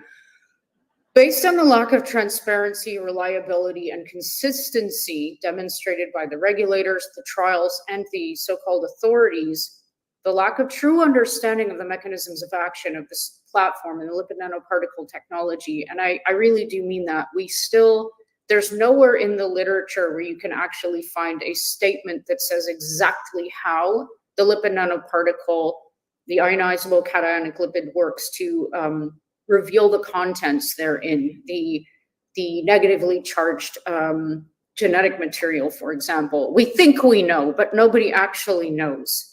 The associated safety signals emanating from pharmacovigilance databases, not just VAERS, the yellow card system, the UDRA system, the Dane system, South African VAERS, all of these are showing the exact same profiles. An increase in signal, dramatic increase in 2021 for no explainable reason, and a multitude of types of adverse events that were not seen historically. There's actually 6.2 times more types of adverse events being reported in VAERS in the context of the COVID-19 products when you compare to all vaccines combined for the past 30 years. And the inherent dangers associated with the platform. And I'll add here that there's no safety data on the lipid nanoparticles as empty platforms. It's difficult because these packages they're a unit, and the positively and the negatively charged molecules. So in my expert opinion, I think the answer is a simple yes. And if I want to play devil's advocate with myself, yes, at least until, okay? This is what we need to do. I always throw this slide in at the end of my presentations because it's very important to remember that there are real people, this is why I'm doing this, who are facing real problems right now, and we need to help them first and foremost, even before we hold people accountable, which also needs to happen. And we need to remember that these decisions that we make about our bodies, the autonomy of our bodies, they're our decisions. No one can make you do anything. I really want everyone to remember that, because when this happens again, and I promise you it's going to happen again, they're going to try, you just have to say no. It's very simple. You do not have to take any kind of medical product or undergo a medical procedure if you don't want to. And it's that simple. And this is where you can find my work. I'm very grateful for having the opportunity to speak, and I apologize for not having enough time to tell you more.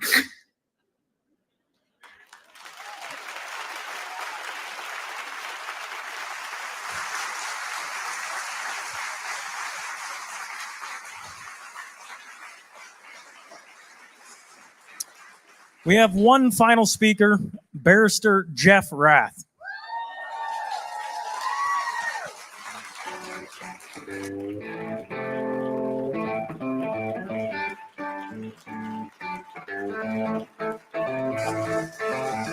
Good evening.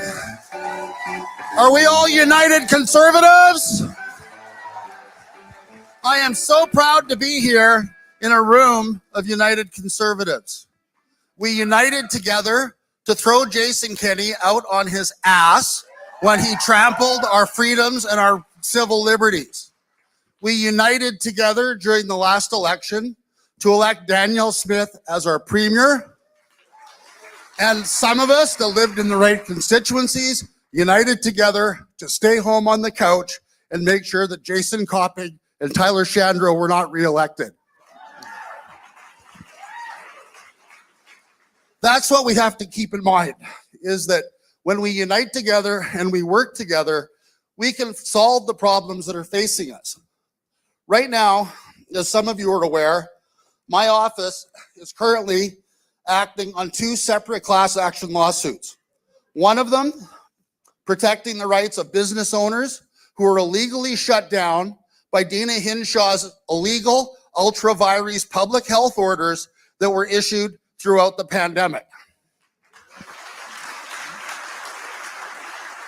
The second action, I am proud to say that we are representing Carrie Sakamoto with regard to the horrible injuries that she suffered as a result of following Dina Hinshaw's negligent medical advice to follow an AstraZeneca shot with a Pfizer shot and then a Moderna shot, because according to Dina Hinshaw, this untested vaccine cocktail / buffet was safe and effective. And of course, as we're hearing tonight, I'd like all of us to consider the fact that we need to stop using the word vaccines in conjunction with what I think are should be appropriately referred to now as experimental genetic therapeutics. These are not vaccines. That's one of the big takeaways that we should be taking out of this presentation tonight from all of the excellent speakers that have preceded me. It is clear when you look at the slides that were presented, these experimental genetic therapeutics are killing more people than COVID. It's certainly true in the context of children that these shots have killed more children than COVID. It's uncontrovertible. What's even worse is that this was known or was predictable from the outset. So I know this is a bit of a memory test for some of us. And it's like, can you remember what was said during the very first presentation by Eric Payne?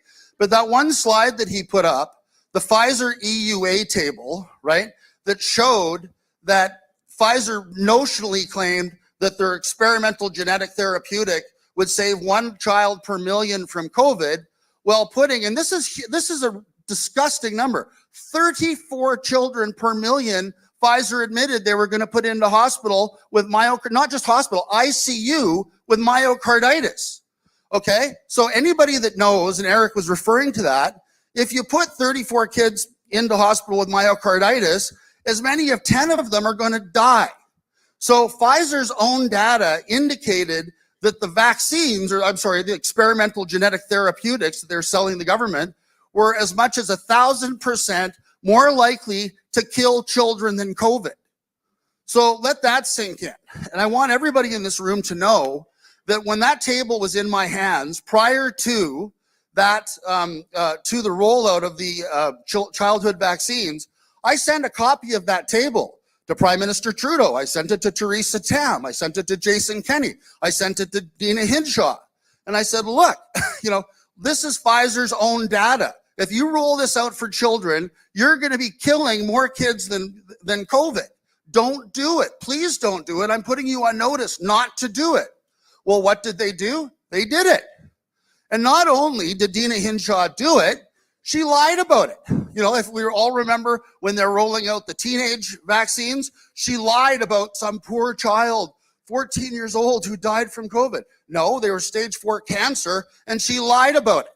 Then when they're rolling out the infant vaccines, she again went on TV and to terrify all the parents in this province, claiming that a baby had died from COVID. No, the child had genetic abnormalities and was born with massive birth defects and died of natural causes while testing positive for COVID. The child did not die of COVID. It was another attempt of terrorism by Dina Henshaw to terrorize every parent in this province into having their kids injected with an experimental genetic therapeutic. So, getting back to my earlier comment and my earlier pride in being a united conservative and that all of us can work together united to make this a better province. Everybody needs to know, all of us work to elect Danielle Smith as our premier. I, for one, am proud that she is our leader. All of us, every week, need to encourage her to hold the course and hold all of these people that were killing our children accountable. Everybody in AHS that was promoting childhood vaccines needs to be run out of AHS. Everybody in Alberta Health that was promoting childhood vaccines, in spite of the evidence that they were going to kill more children than COVID, need to be run out of Alberta Health. All of us need to write to Danielle Smith every week and ask her what she is doing about that. Look around this room. Like, we have all of our legacy media people that are here. Again, all the hysterics leading up to this event. And oh my goodness, the world is going to come to an end if people get together and talk about how dangerous these experimental genetic therapeutics are. Well, the world hasn't come to an end. And we have all these 125 workers in Edmonton, so-called experts, again, gaslighting us all, claiming that we're all anti-vaxxers. We're not anti-vaccine. These aren't vaccines. They're experimental genetic therapeutics. So let's be clear here in our use of language. And I for one would actually like to thank Timothy Caulfield for his fine work in identifying the first 125 members of AHS and Alberta Health that need to be fired. Thank you very much for your time and attention. It's an honor and a privilege to be here and to be able to represent all of you in the two class actions that we're taking forward. Thank you.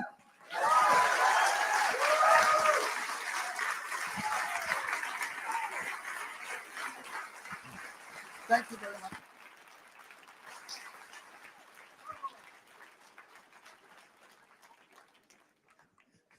I told them the audience could use a little Jeff Rath. So, okay, as everybody is probably wondering, I've been monitoring time and everything else. What we want to do is we want to invite speakers back up. We'd planned for just a quick little roundtable discussion, but we've been obviously watching all of you sit there for the last close to 3 hours. So they're going to play a little, I don't know, a video of people stretching. You're welcome to stand up. If you got to use the bathroom, by all means. But shake it out. We're going to do a quick 20-minute kind of, it's 8:40 right now, so shortly after 9, we're going to try and finish up here. But with this all-star cast of people sitting in Alberta, I think it'd probably be pretty smart to bring them all back out and have them talk a little while longer. So 2-3 minutes, please stretch. If you got to use the bathroom, go ahead. Why don't you join us at the UCP and help us keep Alberta strong and free? Get your 1-year membership. Why not 3? And put your own nail in the coffin of the MVP.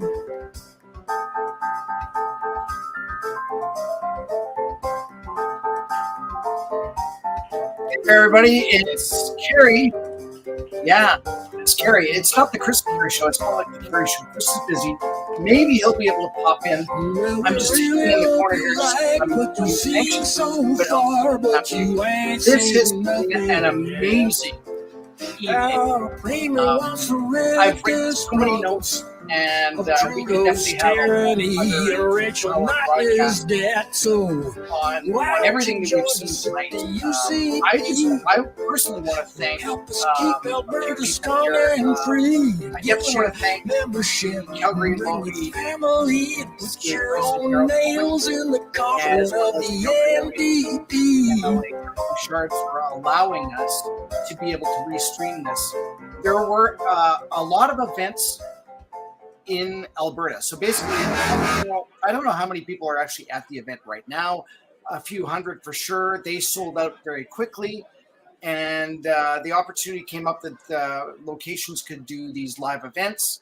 And so I know that there's at least a dozen, maybe 20, 30 different halls around Alberta that are hosting one of these events.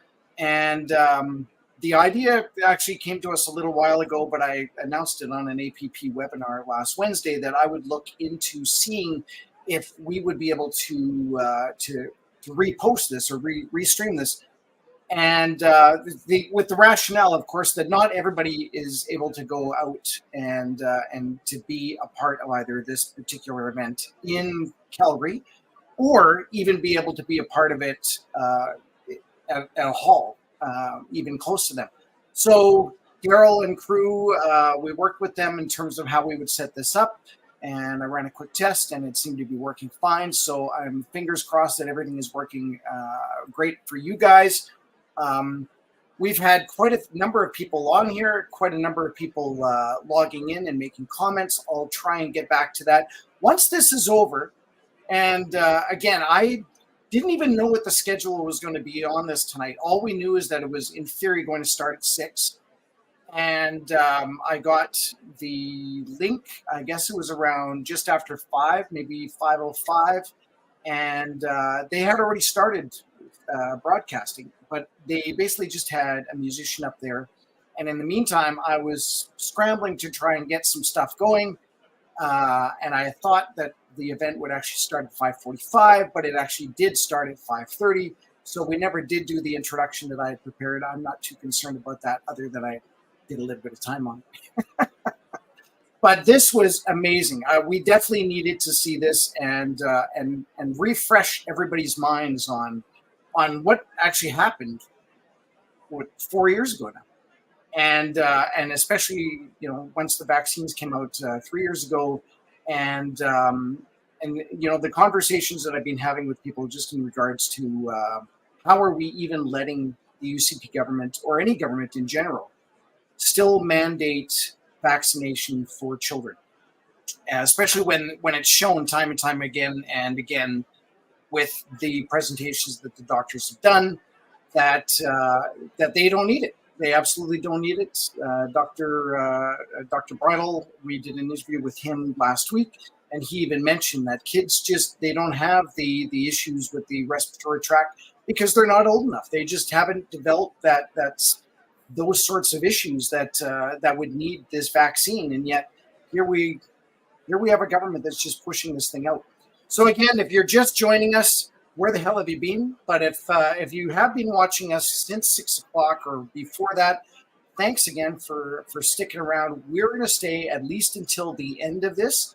And again, I'm just kind of making things up on my own here because I'm not even sure if I can't really launch into anything because I don't know when they'll actually be starting again. And I don't necessarily want to cut things off. So I'm just going to read a couple of the quick things here from the website.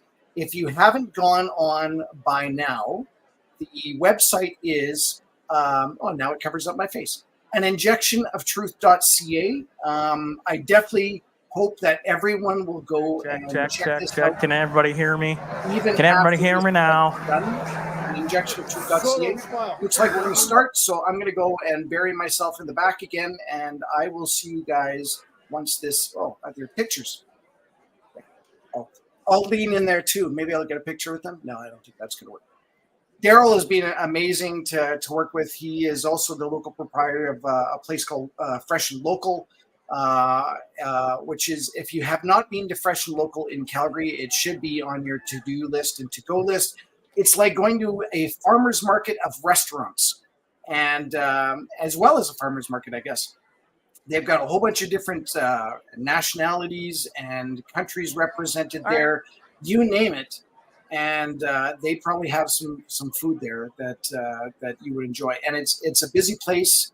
And Darrell has actually stuck his neck out during the restrictions as well in Calgary and hosted events there.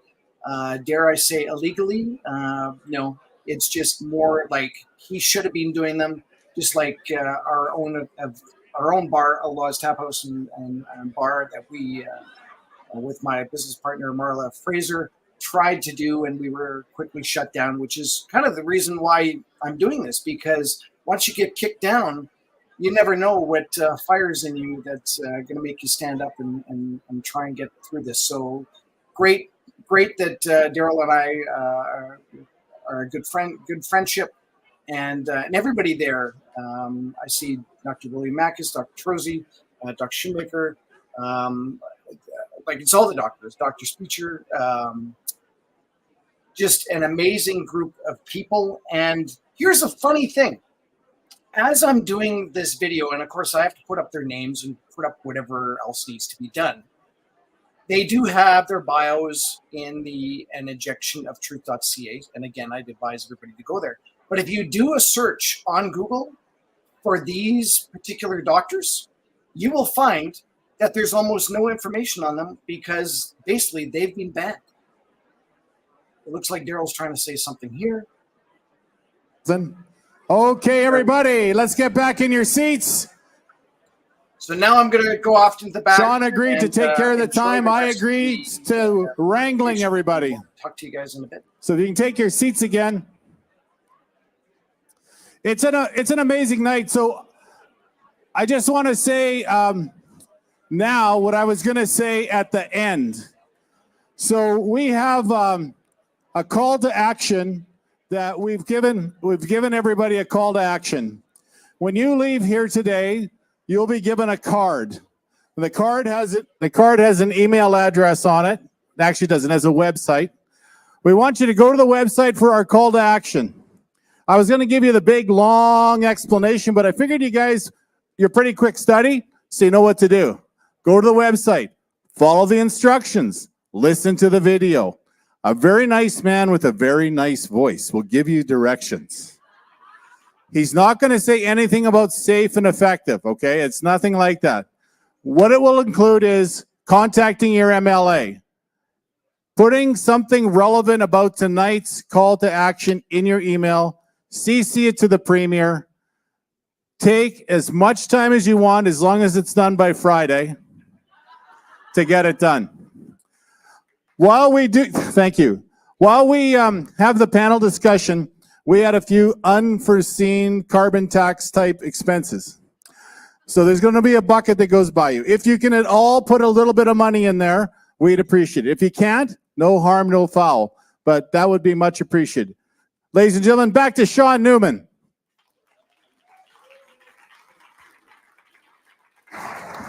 Am I good? Yeah, I am good. All right. We're gonna let these guys share the mic.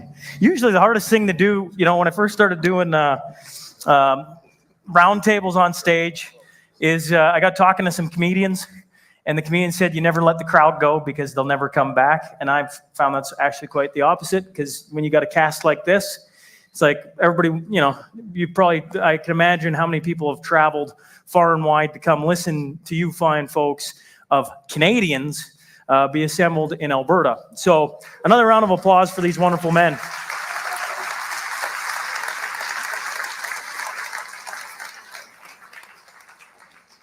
I think they're going to give us 20 minutes. I mean, honestly, the audience will probably give us as much time as we want, boys. One of the things on this side is I know there's other things that have to happen tonight, so I'm going to be cognizant of the time. The one thing about this that intrigues me so much is, I've been waiting for the UCP government or one of its constituencies to host something like this. And hats off to Calgary-Lougheed, because they did.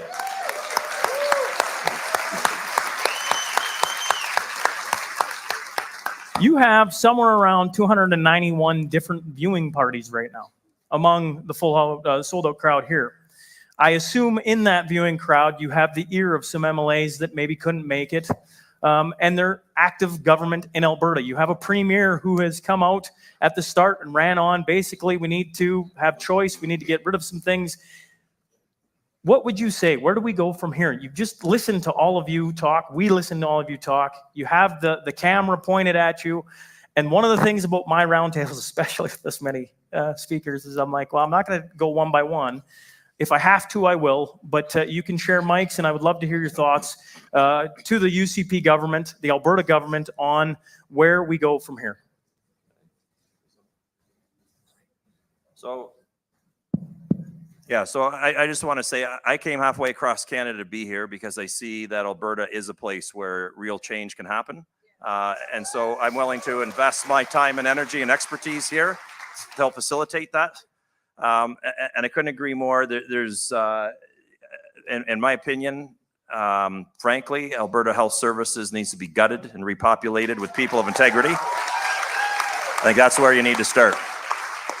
There's no question. I think it's been very clear that these people have misled you. And at the end of the day, we can bicker about the science all we want, but when you can no longer trust your public health professionals, they need to be replaced.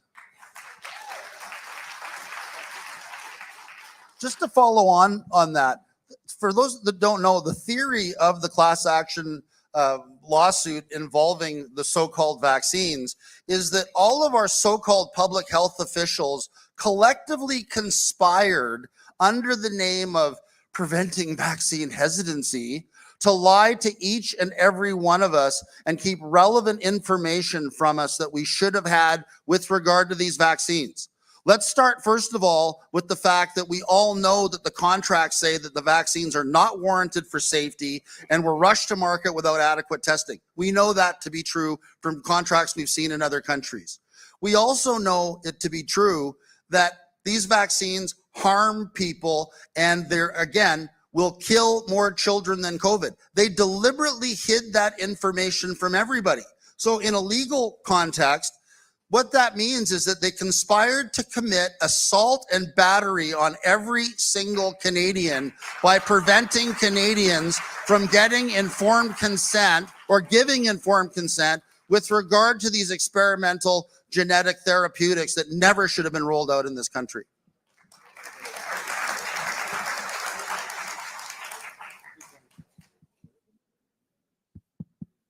Just maybe a quick comment there. I mean, I think, the reality is the time to do something about these COVID shots in kids is long overdue. I mean, nobody takes you seriously anymore because we know you're lying to us. The uptake on the shot is less than 10% now. So parents know they've been lied to. So, unless you do something about this and you come clean on this, we're not going to take you seriously on anything. A water shortage in Calgary, forest fires somewhere else.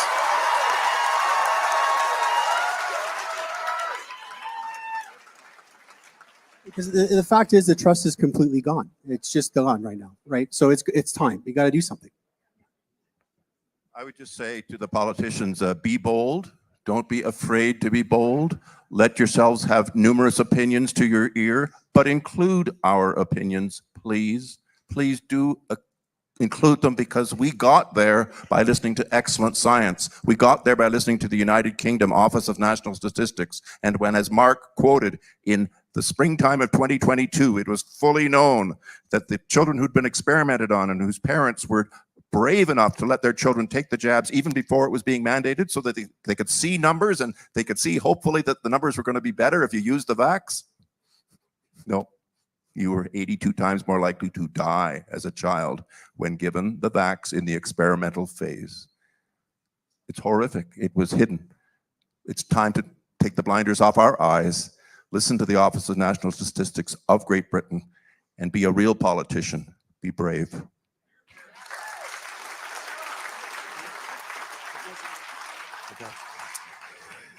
I believe that Alberta can be the first province in Canada. Maybe it's the only province in Canada that can bring back medical ethics, that can bring back informed consent, that can bring back respect for bodily autonomy, the sanctity of the patient-doctor relationship. Alberta can lead the country in this. We have to demand that we return to the Hippocratic Oath. Doctors have to return to the Hippocratic Oath to do no harm. We need a new college. We need new leadership at AHS. We need to get rid of lifetime bureaucrats, kick them out, stop recycling them in the same positions over and over.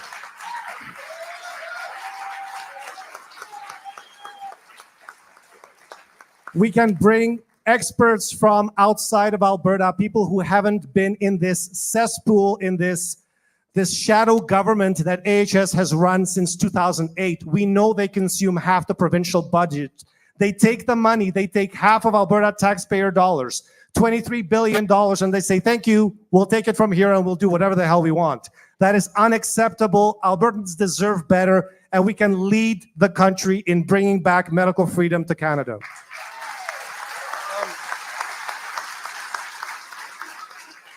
On that point, it's time to fund good science.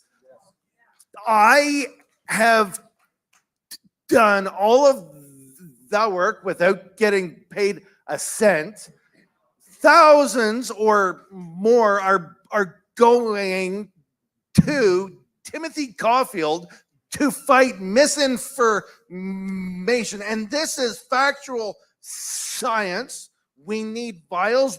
We need access to it. And it's about time we fund research into this and find out exactly why vaccine injuries occur, and then fund how can we help and fix and help those who are vaccine injured.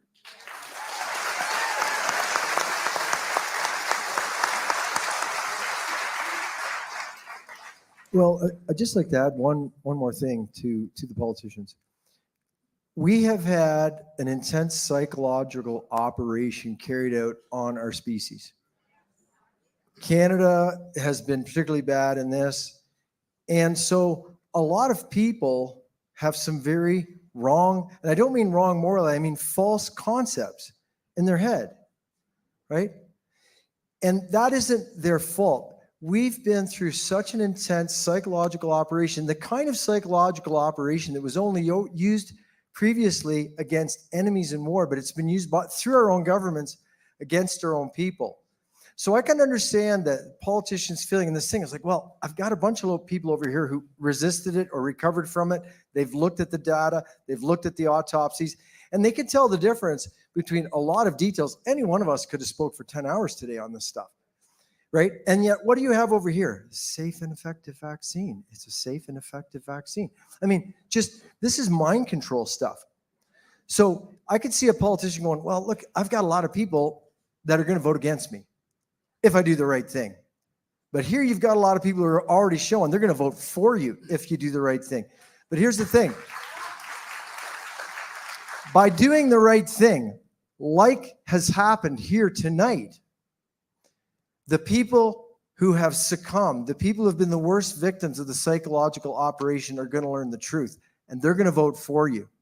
You're not going to get people to know the truth, to vote for you by continuing the operation.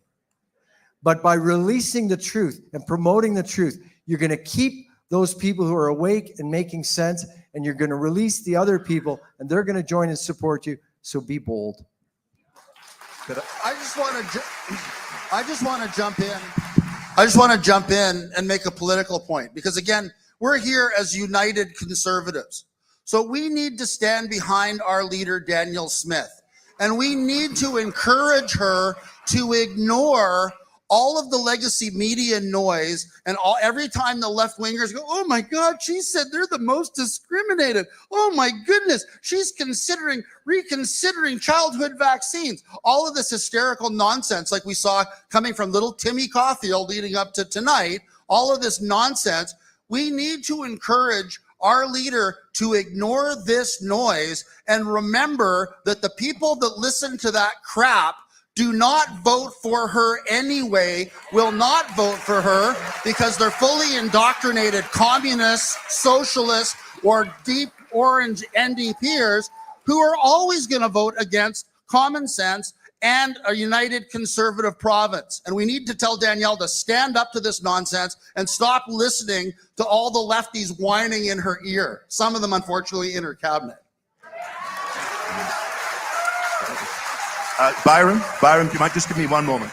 I wanted to speak to this safe and effective. You are only allowed to call a product safe and effective if there are no danger signals. It's the absence of danger signals that allow you to say 15 years out or 20 years out, this is proving safe and effective. The danger signals are there. The danger signals are huge. The danger signals are 20 times worse than anything before. And the anything before was stretched over 30 years. So you take 20 times 30, it means it's 600 times more dangerous than all vaccines ever given over the last 30 years. 600 times more dangerous, that is unsafe. And forget about the effective aspect. We've seen how it's ineffective, how it makes you more likely to get COVID. But that's the big issue. That's the big issue, the complete lack of safety, the complete presence of danger signals. We can't hide our heads in the sand. Please, dear politicians, join us and understand the real science and the real numbers that Jessica Rose and others up here have given us. Thank you. And I just wanted to point out as well, for those who want to try and affect real positive change, I understand that it's very difficult. Legacy media has built up, it's state-funded media, that they have established this very large bubble and have encased a lot of Canadians in this bubble. And they keep feeding propaganda to them. And we saw that with this event. It was incredible.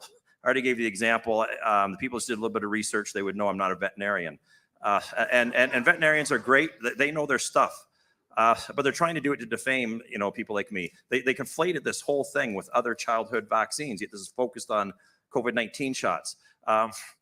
You can see the propaganda. People just wake up to it.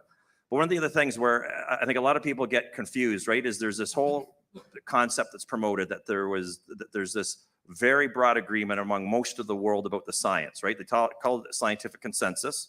If you only have one who disagrees, then it's not a consensus, but they try and make it seem like we're a fringe minority. But let me tell you, we have people like Timothy Caulfield. That's why I keep calling him out, because he talks the big talk, but he will never walk the walk ever, and we all know why.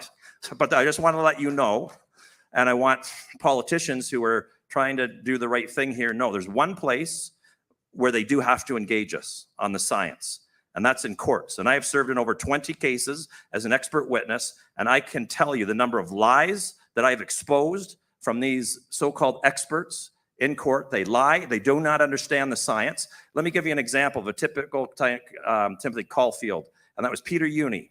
He was pitted against me in a court case. He came with a few pages of a report. Mine was hundreds with citations, hundreds of citations, peer-reviewed scientific papers.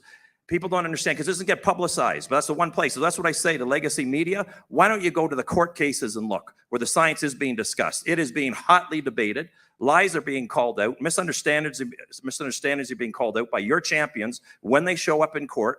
And it's incredible, these people. So Peter Uni, for example, in his case, his report was thrown out by the judge as complete and utter hearsay evidence. He shortly left the country and went to the UK after that, and so he should have. But that's what happens in court. So when they do show up to the debate, they can't handle it. And it happens in the courts and has to be seen in the courts. And that is exactly why almost every single court case in Canada has been decided in the absence of looking at the data. I just wanted to share a little bit of breaking news with you. I found out a few hours ago something that very exciting. Last year, some of us submitted a vaccine injury paper to The Lancet, to one of the biggest journals in the world, co-authored by Dr. Peter McCullough, myself, Dr. Mark Trozzi, Dr. Roger Hodkinson, and other doctors. That paper was about autopsy series, the largest autopsy series in the world of COVID vaccine, people who took COVID-19 vaccines and then died suddenly a few days or a few weeks after. That paper was downloaded hundreds of thousands of times, and within 24 hours, there was so much pressure put on by the pharmaceutical industry that The Lancet took the paper down, canceled it, and basically wanted to cancel it forever so that it would never see the light of day. I just found out a few hours ago that that paper has passed peer-reviewed and is going to be published. It is the largest autopsy series in the world. 325 autopsies of COVID-vaccinated people who dropped dead a few hours or a few days or a few weeks after taking the COVID-19 vaccine. We did a rigorous review of these autopsies, and we found that about 74% of the cases of sudden death were caused or contributed to by the vaccine. That is now a peer-reviewed paper that's going to be published. And the reason I'm telling you that is that there is more evidence coming every single day. And it's not a little bit of evidence. It's not a case report here that they're going to dismiss, or a case report there, or a paper that The Lancet is going to take down and say, don't look at this autopsy series and we'll just bury it and make sure it never sees the light of day. There's going to be a tsunami of evidence of the harm of these COVID-19 vaccines, whether it's harming children, pregnant women, adults. And my message to the politicians is get ahead of this. Get ahead of this if you can. Don't chase after when all the evidence is out and then you're caught with your pants down. Get ahead of it now.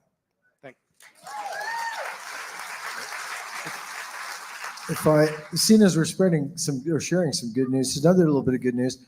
Some of you folks might not know, but approximately 2 months ago, I joined with groups of scientists and doctors from Latin America, and we attended the Parliament of Costa Rica, and we gave a press conference there. And I'll make sure I post it so you guys can laugh at my Spanish, because I was the only Spanish as I'm doing my best second language.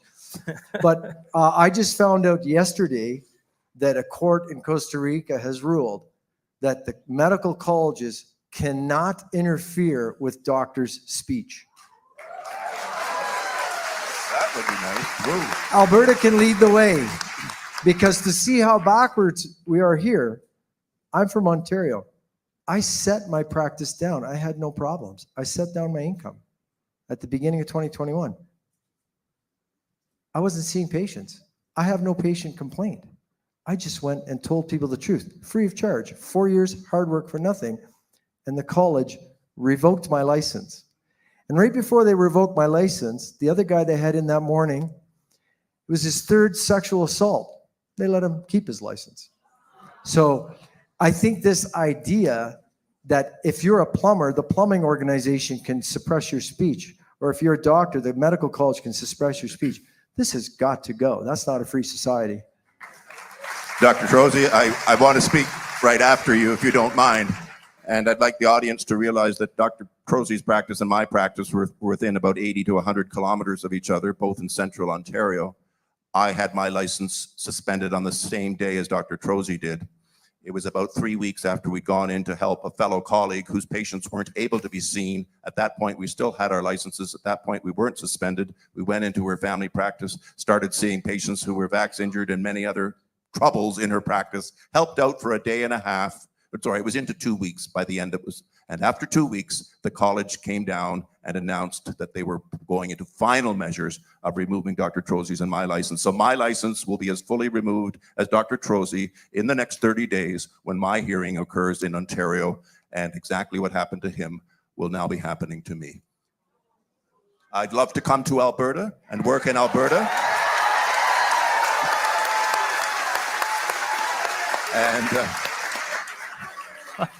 it doesn't need to be just for me, but I think Alberta is ideally suited geographically to have doctors from British Columbia who are losing their right to practice, and doctors from Ontario who are losing the right to their practice for one and only one reason. We're speaking about scientific comparative choice. We think that people should be able to hear scientific comparative information to make their information, and to not be hurt by a harm vax. To not be hurt by a harm vax is the crucial thing. And I just want to say, if given the state of the College of Physicians and Surgeons Ontario, which I consider they have committed negligent mass homicide against the people of my province, given what they're up to, if they had not attacked me, if I had not been investigated, if they had not revoked my license, I should be ashamed. It's like if you're a Christian and Satan worshipers think you're all right, you got a problem. Right? And just to add to that, the practice he and I went to save, Dr. Krystalichki, what were her non-crimes? She refused to commit fraud on death certificates. Someone alleged that she gave someone an exemption from the genetic injection. Okay? They stripped her of her license. Her patients were suffering. Chris got there a week before me. We got a call from Michael Alexander saying, she's got 1,700 patients. A lot of them are chronic. I'm an emergency trauma doctor, but okay, I have a license. I still had a license. It's interesting. They didn't need it. They were attacking me, but I wasn't making any money. I haven't billed the government a dime. I haven't made 10 cents working in 4 years, and I've worked my butt off for this cause. The interesting thing was, when I he got there a week before me. I said, Chris, let's go and try to save Crystal's practice. It's going to take two of us because we're both very busy fighting this war. We don't have time to go to work and do the things we might love doing. I had to let the college know, on this day, I will resume practice at this address. Well, they knew it was Krystalichki's practice. What does a bully say? You say you're going to stick up for the, you ain't going to save Krystalichki's practice. I worked half a day before they suspended my license. When I went back to work to save Krystalichki's practice, they suspended my license immediately. Now, here's the bizarre thing. Now, the data is not as bad as the reality I saw. And, you know, maybe this is the good Lord's way of saying, Marky, you're right. Because in that morning, I saw 4 patients before they suspended my license. In those 4 patients, while their doctor was away and couldn't protect them, and somebody else made money injecting with this genetic goo, right? In those 4 patients, I saw 6 major adverse reactions that had happened over that interviewing period. I'm talking new brain cancer, new lung cancer, massive blood clots in the lung, massive blood clots in the legs, shingles, and Bell's palsy. And so in a case like that, you know, when the good Lord says, you're clearly right, stick to your guns, I think we should all stick to our guns. We will stick to our guns. So some of you may or may not know, I'm also been representing a number of doctors in this province that are being persecuted by the College of Physicians and Surgeons. And one of the things that really frosts me doing this work is the fact that I know for a fact that complaints were filed with the college against Dr. Verna Yu and Dr. Dina Hinshaw, specifically with violating one of the most basic tenets of medicine. That is that patients should be entitled to have informed consent with regard to medical treatment, absent coercion and undue influence. And it was clear with the policies that they were enacting, Verna Yu at AHS demanding that doctors get the shot or be fired, Dina Hinshaw basically providing advice to universities that 18 and 19-year-old kids should be required to have the shot to attend school, to play in sports, et cetera, et cetera. All of those things were coercive and violated the most fundamental principles of medical ethics. Those complaints were dismissed within hours of being submitted on the basis, oh, well, you didn't provide sufficient, there was insufficient evidence being provided. In other cases that we're dealing with, oh, insufficient evidence, and insufficiency of evidence isn't a problem. They'll spend hundreds of thousands of dollars hiring private investigators from other provinces to undergo 2-year investigations of doctors like Dr. Eric Payne so that they can keep the complaint open and alive against him to make his life as miserable as possible. This is the Alberta College of Physicians and Surgeons. So from my perspective, they are complicit in this entire conspiracy to force these unsafe experimental genetic vaccines on our kids.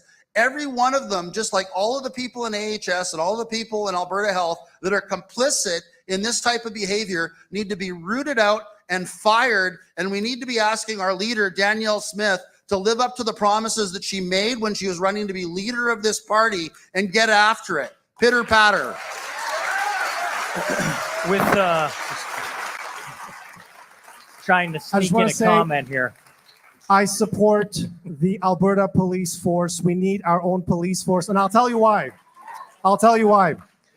Because a new Alberta police force would be busy 24/7 just handling the crimes that are being committed by AHS managers, executives, directors, the college officials, the Alberta Medical Association, you name it. They'd be so busy with those crimes, they wouldn't have time for any other crimes. There's that much crime being committed. One more thing I want to tell you about our courts. Our courts are completely rotten. We have the worst judges in Canada. And I'll tell you, at Alberta's highest, I've been to court 20 times. I've been in front of dozens of judges. I can tell you, I know them all. I know when I walk into a courtroom, they've already ruled against me. You know, they've already made their deal with AHS or the college. The top judge in Alberta at the highest level, the Court of Appeal of Alberta, Chief Justice Ritu Kular, was a college lawyer. She sat on tribunals sabotaging the medical licenses of other Alberta doctors. She was the partner in an Edmonton law firm that sabotaged my medical license. She was the senior partner in that law firm. Her partner actually sabotaged my medical license. She was appointed by Justin Trudeau about a year ago to be the Chief Justice of the Alberta Court of Appeal. We have rotten courts. We have a rotten healthcare bureaucracies, AHS, the college. We have a lot of fixing to do. You know, I'm no military guy, and I'm certainly no RCMP or officer, but I've been told going first through the door is probably the spot you don't want to be. All these men have gone through first through the door and then some. With time running out on us, gents, because I know this podcast where we can talk for a really long time if you like. But tonight we've been here for a healthy time frame. I'm going to start on the far end with Dr. Eric Payne. You know, when you're the first through the door, you're trying to implore the Alberta government to be the first through the door, so to speak, with Canada when it comes to childhood and mRNA jab vaccine. I don't know what you guys will put your spin on it. Just your final thoughts, and then we'll thank you guys for coming, and we'll thank everybody for being here and live streaming. But we'll go one by one here, and we'll start with Dr. Eric Payne. Yeah, I mean, very thankful for being here.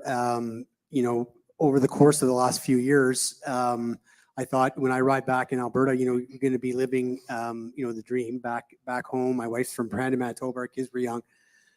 We've had that totally uprooted, but you know, the reality is, I truly believe that I've gained so much more because the amount of lies that we've been living under that have been exposed as a result of this. You know, the pediatric COVID injection story is just one of the most low-lying, egregious fruits.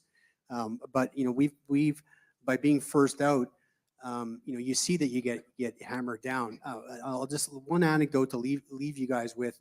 You know, there were 70 physicians in Alberta who wrote a letter in the fall of 2021. About a week after my letter came out, 3,500 healthcare professionals in Alberta, including nurses, signed that letter. You know, so there just wasn't this fringe minority. The college went and phoned every member, every doctor who signed that letter got a phone call and asked, you know, are you sure you want your name on that letter? So, you know, they're successful because they've scared physicians into being quiet. And you don't have a choice right now. You have to stand up and speak. It's just as simple as that. Dr. David Speicher.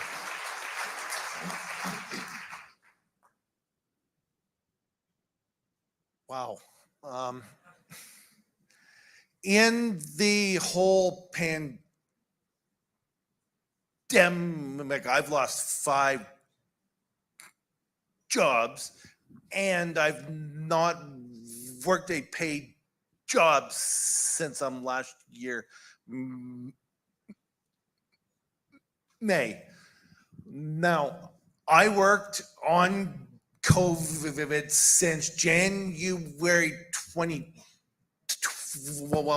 on the team at MAC, which first isolated the virus, and I thought I'm a virologist. I'm here. I'm first on the scene. A good career boost.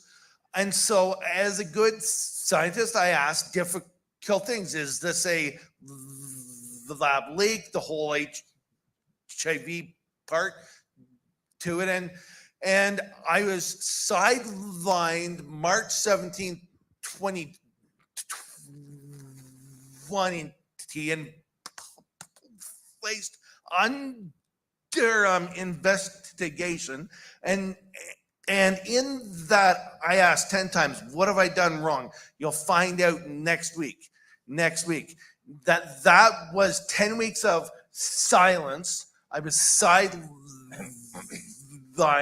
I was cleared July. I got a postdoctoral fellowship leadership award of the faculty in August, and then fired in October. And scientific debate is gone if you speak up. If you aren't on their side, you will be sidelined and pushed out. Science is about asking difficult things and challenging each other over the facts. It's time that we got back to discussions, debates. We are here. The other side with the facts, who slams us and calls us misinformation, anti-vax people, don't have the balls to show up here. Timothy Caulfield is a coward. And 2, if they can't show up and defend their science, they should not get funded and should not be be listened to. So it's time things change.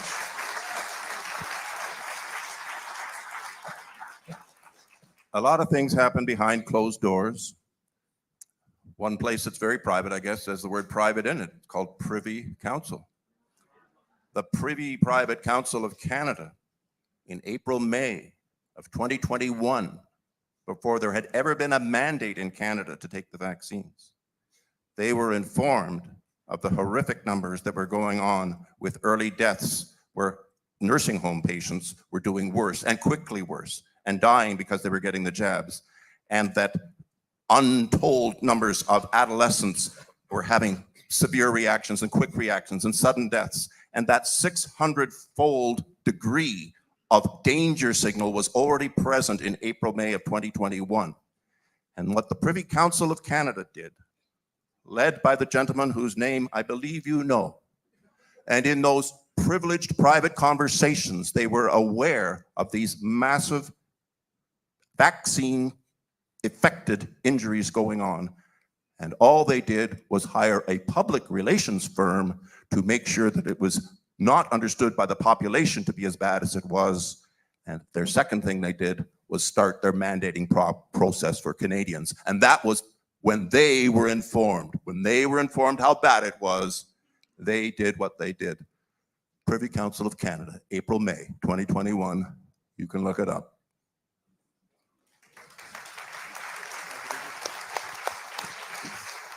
Well, I hope I'm targeted to the question. I had a very quiet life. None of you guys heard of me until 4 years ago. I was a young guy on my own. I've been on my own at the age of 16. So you can imagine I worked very hard to finish high school, and I lived in a car. I went through a lot of things. And I've never been a big money guy. Even after I graduated, money's never been my top priority. But I had worked hard. I had some things. And the thing I loved about my job, there's a lot of things I loved about my job. I love emergency medicine. I love trauma medicine. I love studying and being prepared and always trying to be polished for anything that can come in the door, whether it's a breech delivery in the middle of the night or a car accident with collapsing lungs. And it's a real shame to have people like myself and my colleagues removed from the service of our fellow citizens. You know, I mean, we're good at what we do. That's really why we're here, ultimately. But I like simple rules. I mean, you know, one needs to navigate through life. And if you look at the pile of legal books, God, you know, I'm never going to memorize them. And it doesn't really matter that much, because as I understand it, there's one highest law in this world, certainly for me, and that's the golden rule. Do unto others what you want done unto yourself. And so for 25 years, an imperfect man, like all of us, but I went to work. And at the beginning of my day, as I would, you know, I mean, emergency medicine, the kind of merge I did, you're the only doctor in the building. Whatever happens is your problem. So, you know, there's a side of you like, I'm picking up the weight for the day. And I would always start my day and say, just practice the golden rule, man. Just treat these people the way you want to be treated. And what does that mean? That means be honest. That means be open. That means work hard. That means don't brush people off. Oh, I'll go see your family doctor. I don't have a family doctor. Oh, it's just a headache. Here's a pill. No, do the homework. And I did good work. I've had a very good career and a lot of great feedback from patients all through my career. And then one day, they tried to tell me progressively over the year 2020, the golden rule wasn't going to apply no more in my job. Right? They were saying, no. But I'll tell you the honest truth. I told every patient from the beginning, as soon as I figured it out, which was, I was the cloaked doctor in May 2020 on the Rebel News. You see the whistle? That was me. The with the low voice in my face. That was me. Okay? And use the force, Luke. Use the force. And when these jobs were coming, I used to walk into the patient room and look at the patient, and there they were with the satanic muzzle on their face of no benefit. And I'd close the door and I'd say, you don't have to wear that for me. And I'd love you to give me permission too. And I never recommended, as soon as I read the ingredients, as soon as I saw it coming, I'm amazed I lasted as long as I did. But I would come in, I told every mother I saw, I say, they are coming with an injection. They're going to tell you it's a safe and effective feed. It's a dangerous genetic experiment. If you have to run to the mountains with your child and go without food, I would recommend it.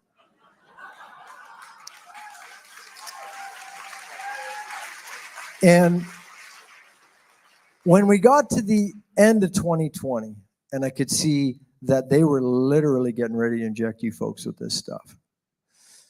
And I knew what was in it. And I knew enough. I mean, boy, I've learned a lot from my colleagues here from the laboratories. There's a lot worse stuff in it than there was supposed to be in it. But what was supposed to be in it was bad.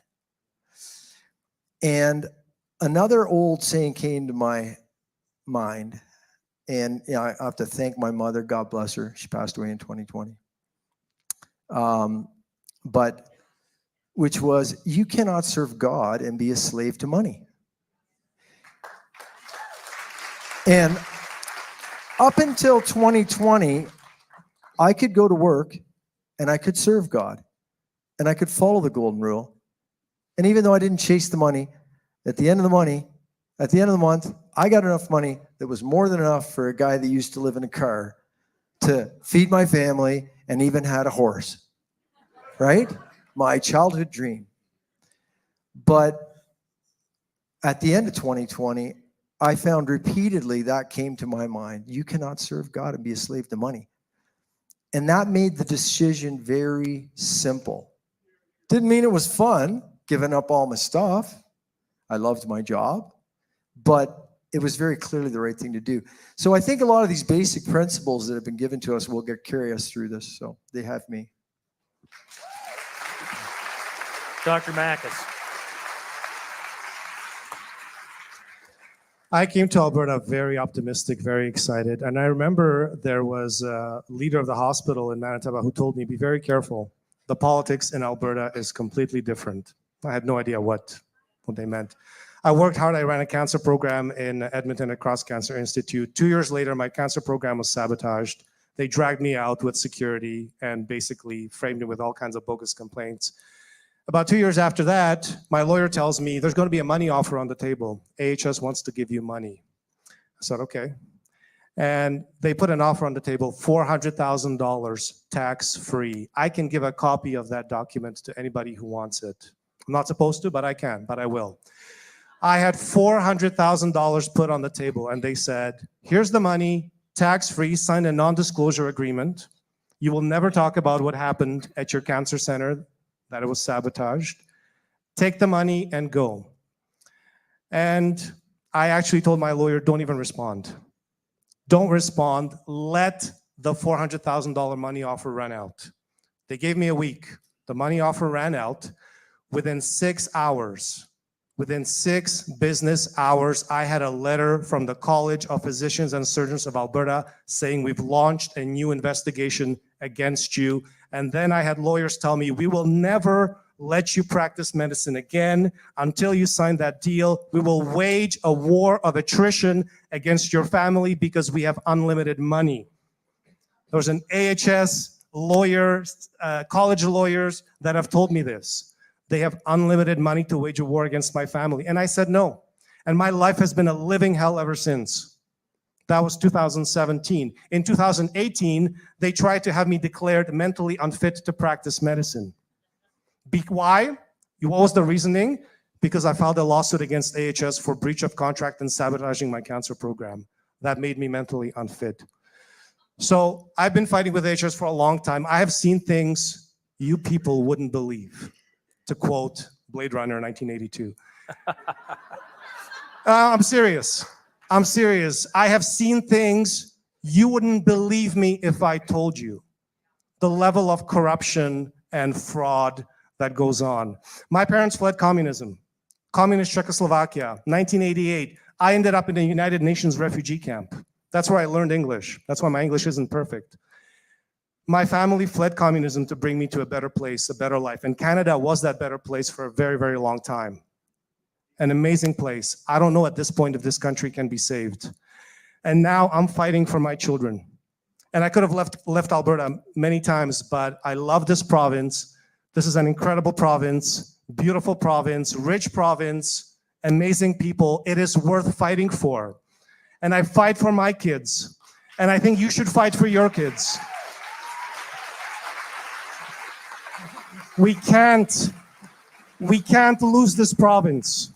We can't lose this province. We can't let it go full communist as the way it's heading right now.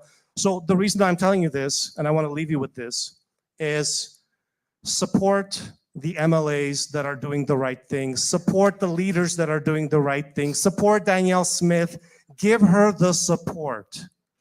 Give her the support she needs to do the right thing. I think we can turn things around in Alberta. I think we can be a shining beacon, not just for the rest of Canada, not just for North America. We can be a shining beacon for the rest of the world. Before, Jeff. Am I muted? No, there we are. Darrell, did they pass around the bucket? They did? It's all done. Okay, good. Just on support, I thought it was a perfect time. Barrister Rath.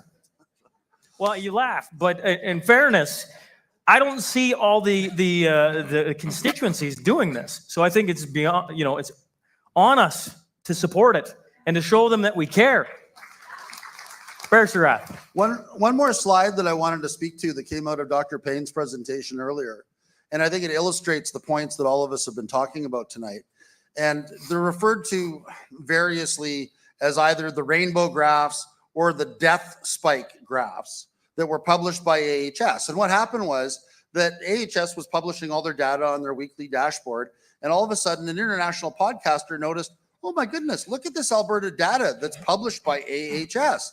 It demonstrates that for senior citizens over the age of 80, there's this huge exponential increase in deaths of people between days 5 and day 8 immediately following either their first or their second shot of the vaccine. Oh my goodness, look at this. That shows a very strong correlation between vaccinating senior citizens and their immediate deaths. So when this came out in the public, right? And keep in mind, I cross-examined Alberta government officials about this during the Hinshaw case, and they all wanted nothing to do with this conversation.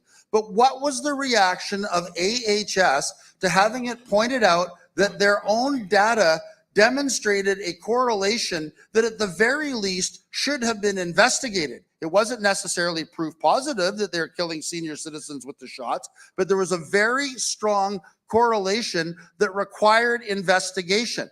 What did our public health officials do? Did they conduct an investigation? Of course not. They immediately tried to scrub the internet of the graphs and tried to bury the information, hide the information. The only reason that it's in Dr. Payne's presentation is he recovered it through the use of the Wayback Machine, because to this day, AHS doesn't want anybody to know that those graphs exist or that data exists. So, getting back to my earlier suggestion that there's lots of people at AHS that need to be singled out and fired, the people that made the decision not to, from a public health perspective, not to investigate that correlation, not to investigate that death spike, need to be fired. And the people that thought, oh, the proper reaction to being presented with that type of data is to simply try to bury the data and hide it from people so that they won't let their grandparents get vaccinated, those people need to be fired.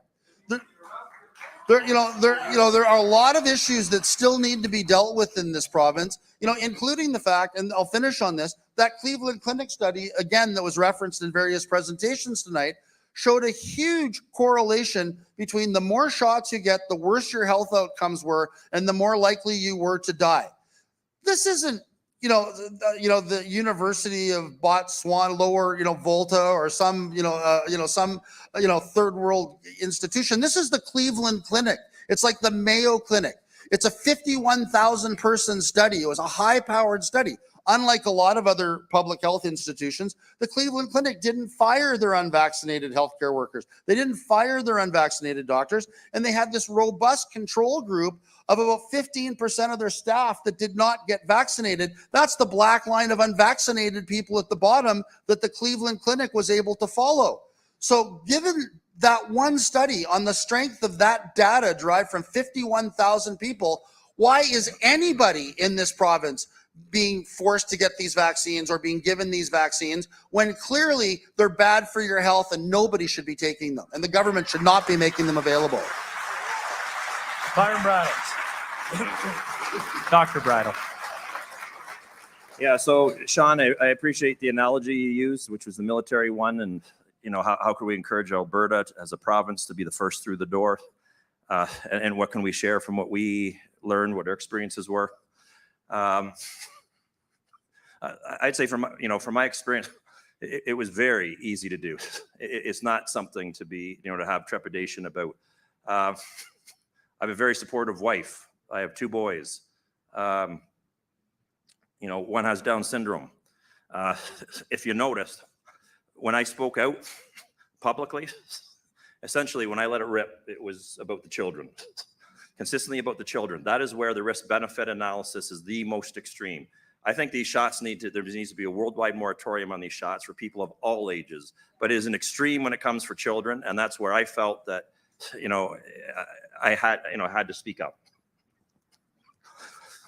To be the first through the door is not difficult when you're doing it to protect children, right? They depend on us. They depend on us and adults. And so, in terms of here in Alberta, the same thing. The government of Alberta, you can step through this door easily. When you stand on the science and when you stand on truth, and if you're a person of integrity and you actually care about our children, it is very easy to step through that door. And you better do it sooner rather than later, because if you don't, our children will continue to be abused. If you haven't seen on the world stage, you're all probably aware of this, global pandemic accord that they're trying to push through.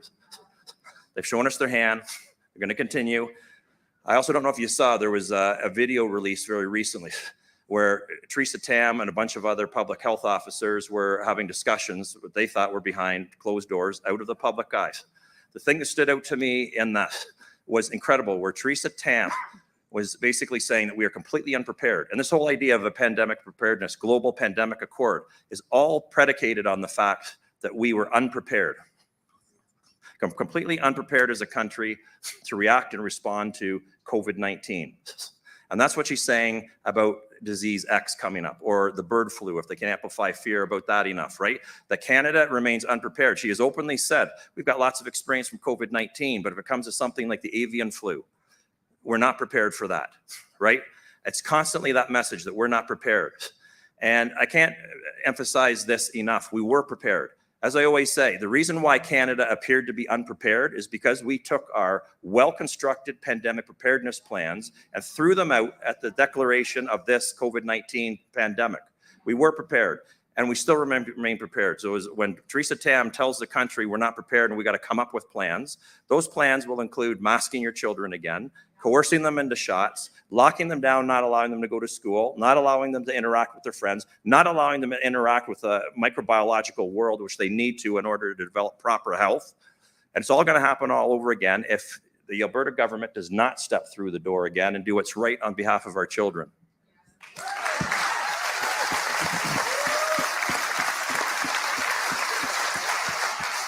Your doctors, folks. Thank you for coming out on a Monday night, for tuning in on a Monday night.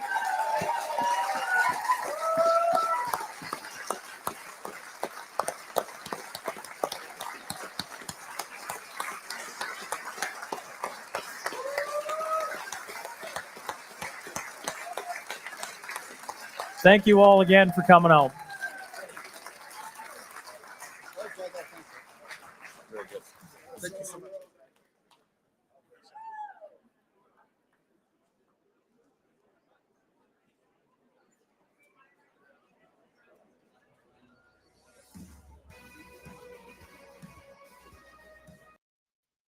I think I can safely remove that now. I'm not quite sure if there's anything else going on. I'm just going to turn off the volume on it. And wow, what a night. It's been 4 hours.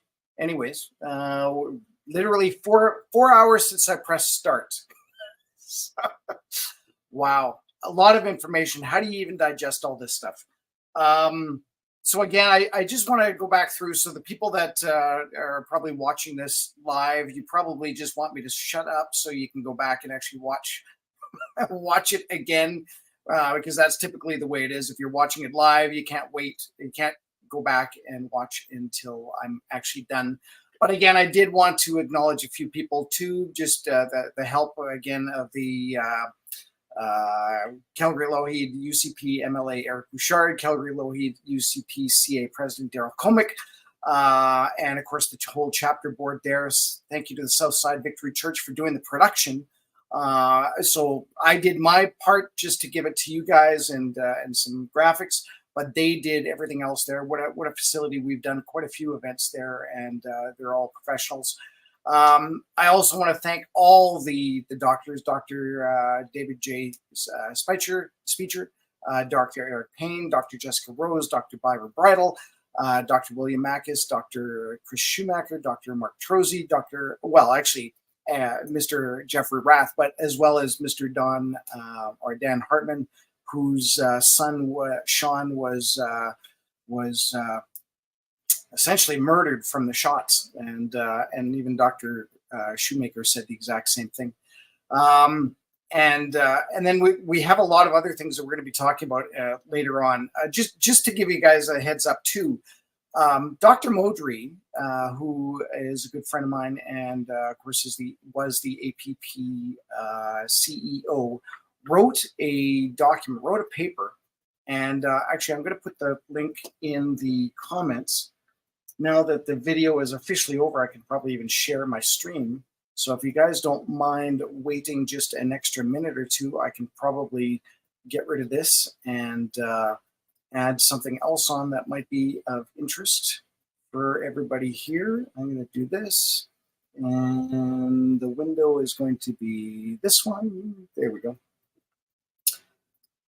So on Wednesday, I'm actually hosting the APP webinar with Dr. Modry, and it's in regards to this paper. It's the scientific, legal, and political rationale recommended for modifying the AHS consent form, well, basically the form for COVID-19 immunization, really for kids. So this is a very condensed version of everything that was talked about tonight in terms of from all the doctors. There is, it's a good read. It's a very scientific read, so it depends on how well you can rationalize that. But they do talk about the scientific, the legal, and the political rationale for basically putting a moratorium on the jab. And I feel really, really small. I'm going to make myself a little bit bigger if you don't mind. There we are. Look at that. There, I'm back again. So having said all that, I mean, I've got tons and tons of notes to mention, but you know what? I think that's probably all I need to do. I do want to point out a few. I've got like 138 starred messages that I could be sending out to you guys, but I'm just going to send out or post a couple of quick ones here. Of course, lots of thanks, you guys. Thank you for sharing, for being here. If you can, just share. It doesn't matter if it's past the live, just share it tomorrow, share it all week, share whatever you need to do. I'm going to be reposting it on X. Right now, the way our system worked is in order to reshare, I could really only do it to Facebook under the Whistle Stop Cafe. We could do it to the Chris Kerry Show on Facebook, as well as on Chris Kerry YouTube and Rumble. We have a bunch of different things. We got Vimeo. We've got, I got my heater going on here because I don't know if you know how cold it is in Calgary, but I needed to warm up my feet. We'll repost this as well as the audio. This will go out to Spotify, Apple, etc., etc. And a lot of comments about, turbo cancers. Really, yeah, Dr. Makis. It's amazing how many people that Chris and I have actually talked to that were on this panel, including the ones that weren't, like Dr. Hodkinson and Dr. McCullough, but even the Byram Bridle. That's how I'm going to end this, is just a quick synopsis of the video that we did with Dr. Bridle last week. And if you need to, or if you want to, you can always go to, I should have had this all up, but you never know when when this is all gonna finish, and I gotta learn how to spell.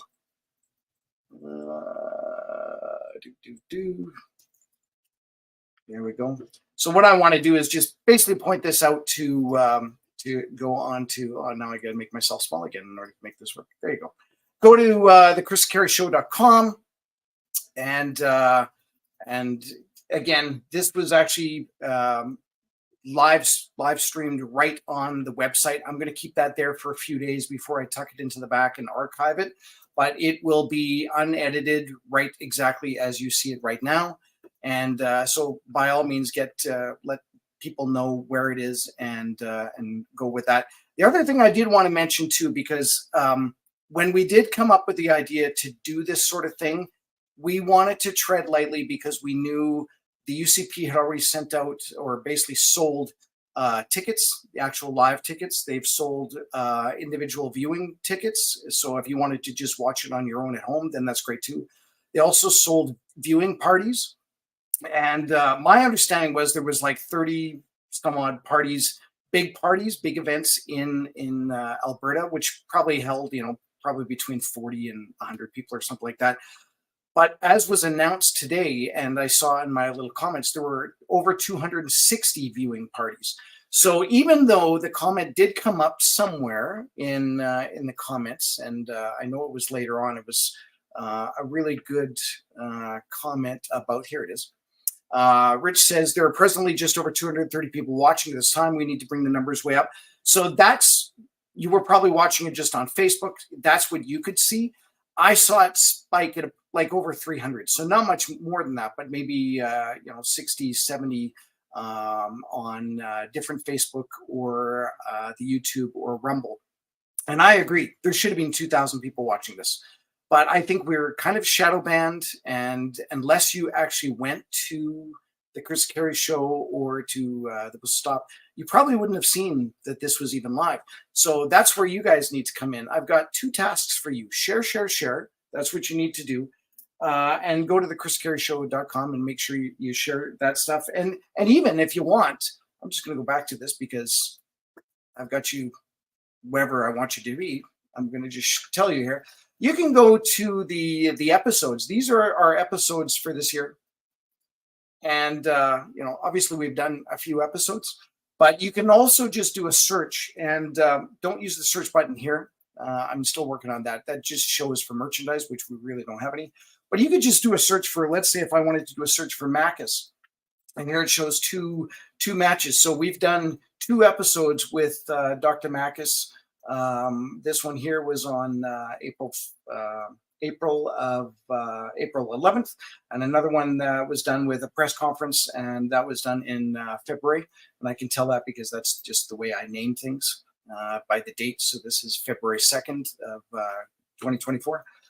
And so you can always go back and see what Dr. Makis said about such and such. So I think that is something that, again, if you're really interested to see what the doctors have said at length, an hour and a half long or whatever, then that would be great. The last thing I want you to do is to call or email your MLA. And it doesn't matter if they're a UCP MLA or if they're an NDP MLA. I want you to call them. I want you to email them. I want you to let them know that you watched this event last night and that you're steaming mad. That's the way to do it. And maybe we'll get, who knows? Maybe Danielle will get enough pressure that maybe even by the end of this week, she will call a moratorium on the shots for the kids, on the vaccine schedule. I'm not quite sure how they would end up doing it, if they would be all against it, or maybe it would just be against the COVID vaccine schedule. I don't know what they'll do, but I think that's important. And again, the one last thing that I was getting to, and then I got sidetracked, is when we were talking about this, setting it up with Darrell Komick and through the UCP, and we had all these other events going on. I didn't want to step on anybody's toes, so at the same time we stuck our neck out. So we basically paid for a very, very, very large viewing party, which would have easily been over 2,000, 4,000 people. And so if you can, that would be great. If I don't know how much they were charging at these other viewing parties, maybe $10, $10, $20. If you can throw $1, if you think this is dollar entertainment, and who wouldn't think this is worth $1? Please, you can email transfer to us. It's right on the screen right now as it's scrolling through. Email transfer to TheChris&KerryShow@gmail.com. Anything will work. I think the minimum is $1. Otherwise, the bank kind of goes, what are you talking about? Or, if you're at the whistle stop at some point, put $1 into the donations or whatever it works out to be, because we wanted to get this out, and thank you again for doing it. So you've got your task, you got to share, you got to go to TheChris&KerryShow.com, and you got to call in your email and your MLA, blah, blah, blah. And now I'm exhausted. I'm going to go and have a nap, which is like my sleep. So you guys have a wonderful night, and I'm going to finish off, like I said, with just this little last blurb. If you want to watch it, great. If not, that's all I'm saying. This is the condensed version of the Byram Bridle, Dr. Byram Bridle interview that we did last week. And it's only like 4 minutes long. So instead of having to watch the entire 2 hours of it, just watch this. You guys have an amazing night. Thanks. Make very clear, Kerry and Chris, right? I appreciate you giving individuals like myself an opportunity to be able to get our message out where others don't.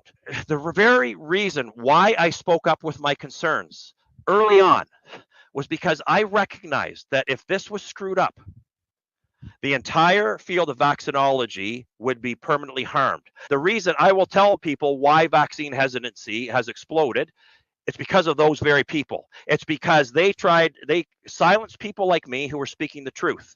And they put forward a narrative that was incorrect, that was demonstrably false. So I say to everybody, I'm a vaccinologist. I love vaccines. And I also say to everybody now, if you're vaccine hesitant, you deserve to be, you should be. The onus, I say now, is on these big pharma companies, on Health Canada, the Public Health Agency of Canada, all the people, the infrastructure that pushed these shots and didn't disclose to people that these were far from ideal. The onus is on them now to earn our trust back. Yeah, so at this point, this is why I can't even believe why I had Alberta Health Services would put this as a recommended vaccine on the childhood schedule. Yep. I would be surprised if there's a human being left on the face of this earth that has not been exposed to SARS coronavirus 2 at least once, and most of us many times, and especially when we get to children. So again, as you already mentioned, in the worst of it, when we go back to the more dangerous variants early on, which weren't nearly as dangerous as they were publicized, but there, as you said, even in that scenario, COVID was statistically, children were at a 0% risk, statistically 0%. So it wasn't absolute zero. Yeah. But statistically, you couldn't differentiate it from zero. That's the reality.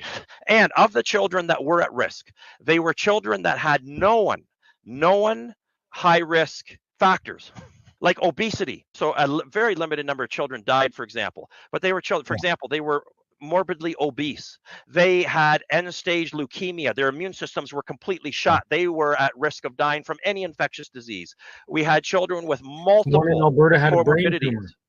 Yeah, that's exactly. Right. So I've not been able to see the data. For a while, I was able to keep up with the newspaper articles. I was able to actually track down, in many cases, the cause of death for children. And again, when it was linked to COVID, and then I ended up seeing, but this child had fatal leukemia, right? They were in the end stages of leukemia, for example. It's like, well, okay, I have not seen any substantial evidence that there are any large numbers of children who are perfectly healthy that died with COVID. And this is the thing. And regardless, we're talking now, especially now, this virus has changed. It no longer has a tendency to migrate deep into the lungs and cause that pneumonia and potentially get systemic. It's an upper respiratory tract infection. There is no question that it is. So for children, it is substantially less dangerous than the flu, right? And we don't run around in abject fear about the flu. And we don't coerce anybody into getting those shots, and we don't mandate them and force people to get those. They're not, the most effective shots for various reasons. So the whole point is people don't need this. Okay, it's for the vast majority of people now. This is like all the other cold and flu-like ailments that we experience on an annual basis. It has become endemic. It was endemic a long time ago. In fact, by using these COVID-19 shots, we pretty much guaranteed driving this into a situation where it's now an endemic pathogen. Why? Because the only way that you can get one of these extinct is so if you can generate herd immunity. Then you have a chance of getting rid of the virus. But this is the point. If you were to achieve herd immunity, you have to, by definition, be able to achieve individual immunity, because you can't have a herd that is immune if none of the individuals are immune, right?